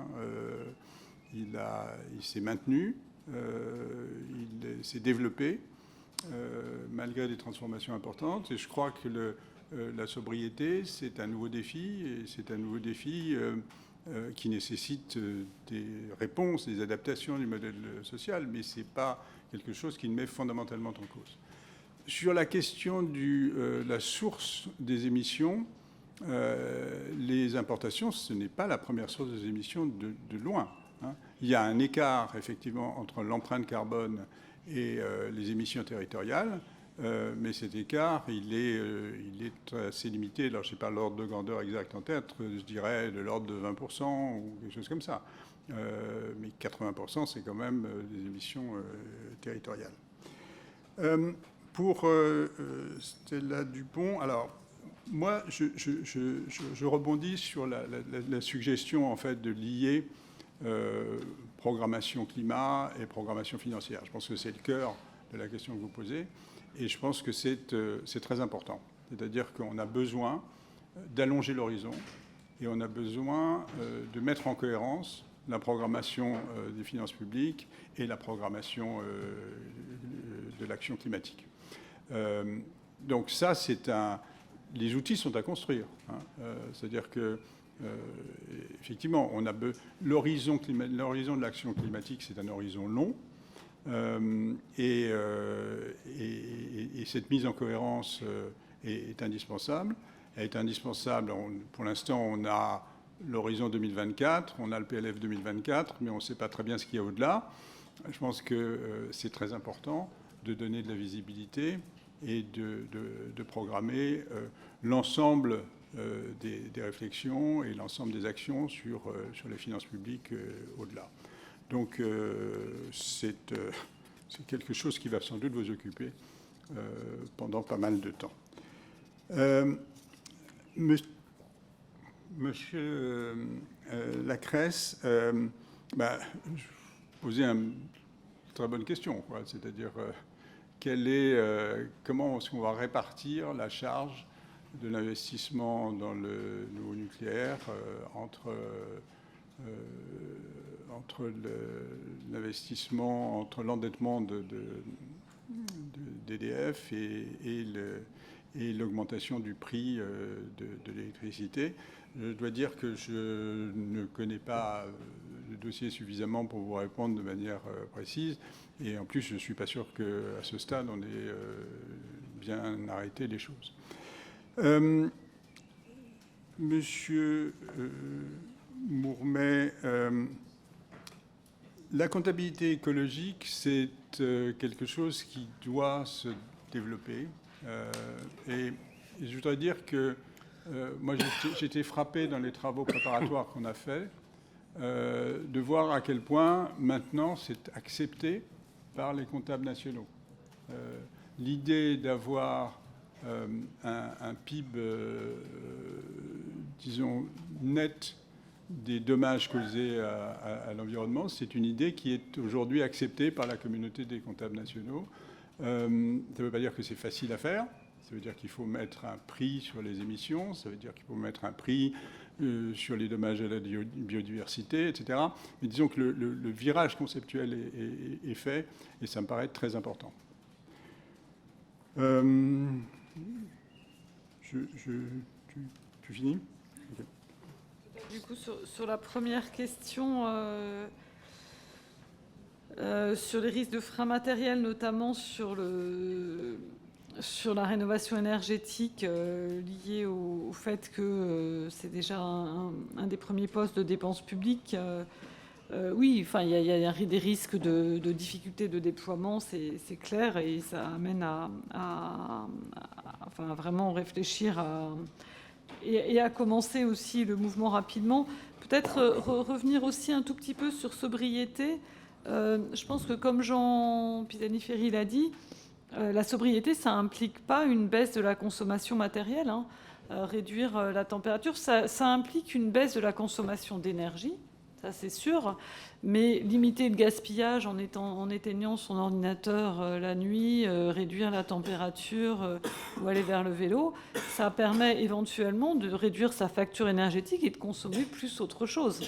Donc c'est pas du tout le lien entre sobriété et consommation totale et production de richesse, c'est pas univoque. Si on organise les villes différemment pour que les gens aient moins besoin de prendre la voiture, ils consommeront moins d'essence qu'on importe, donc ça nous rend collectivement plutôt plus riches. Donc c'est pas du tout aussi simple que ça. Donc on a toute une réflexion. Alors il faut penser la sobriété, c'est pas complètement simple, parce que dans sobriété, il y a l'idée de surconsommation qui est pas quelque chose de très intuitif, mais on voit bien que non seulement ça peut ne pas réduire l'utilité des gens de la sobriété, mais en plus ça peut ne même pas réduire la consommation et le PIB en fait. Et ça répondait aussi à la question dans quel champ. C'est beaucoup à l'horizon 2030, c'est beaucoup dans le champ de la mobilité quand même qu'on a une possibilité d'action de sobriété. C'est là que, parce que c'est du report modal vers le vélo, et dans le champ de l'agriculture aussi. Et sur le PLF 2024, j'avais envie de dire quid si nous n'agissons pas dès 2024. La question a été posée par Madame Arrigui. Ça sera juste l'investissement qu'on n'aura pas fait en 2024, il faudra le faire en 2025. Donc la marche est plus haute, ou bien sinon, à la fin, si on prend le remplacement des chaudières au fioul par des pompes à chaleur, si on veut remplacer 3 millions de chaudières au fioul ou 3 millions de chaudières à gaz, qui est à peu près un quart des chaudières à gaz d'ici 2030, ce qu'on n'aura pas fait en 2024, il faudra le faire en 2025. Au total, les deux mesures font à peu près 10 millions de tonnes de réduction des émissions. Si on n'en a remplacé que la moitié et pas toutes les chaudières au fioul, on aura fait 5 millions de tonnes, ou sinon il faudra rattraper les années d'après. J'ai envie de dire. Après, c'est pas que des dépenses publiques, mais sur le calendrier de l'investissement, c'est clair que... Oui. Bien, merci. En vous écoutant, je me disais que il faudrait qu'on soit capable, même à la louche, avec une étude, de mesurer évidemment le coût de l'inaction.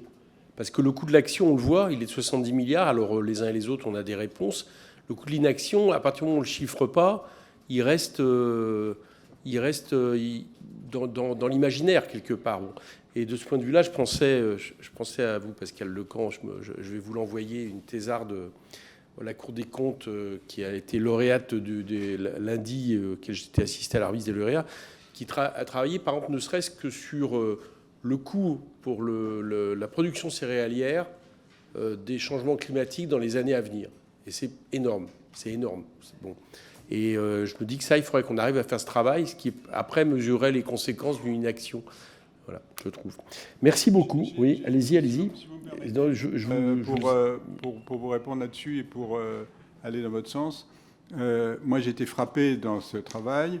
À un moment, au départ, on s'est dit on va travailler sur l'atténuation et on va laisser de côté la question de l'adaptation et des coûts des dommages. Et puis on s'est dit non, c'est pas possible.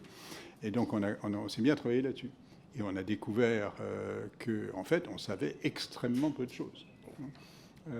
C'est-à-dire qu'au niveau français, on a recensé des travaux, mais on est très loin d'une quantification. Et on est donc très loin de mesurer avec précision le coût d'inaction. Et ce qui est vrai au niveau français est assez vrai au niveau international aussi. Bien, je trouve que c'est bien que vous me fassiez l'honneur de confirmer que j'avais raison. C'est une bonne conclusion de cette audition. Monsieur Pisani-Ferry, en tout cas, tous les deux, merci. On était très contents de vous auditionner. C'était une vraie volonté collective.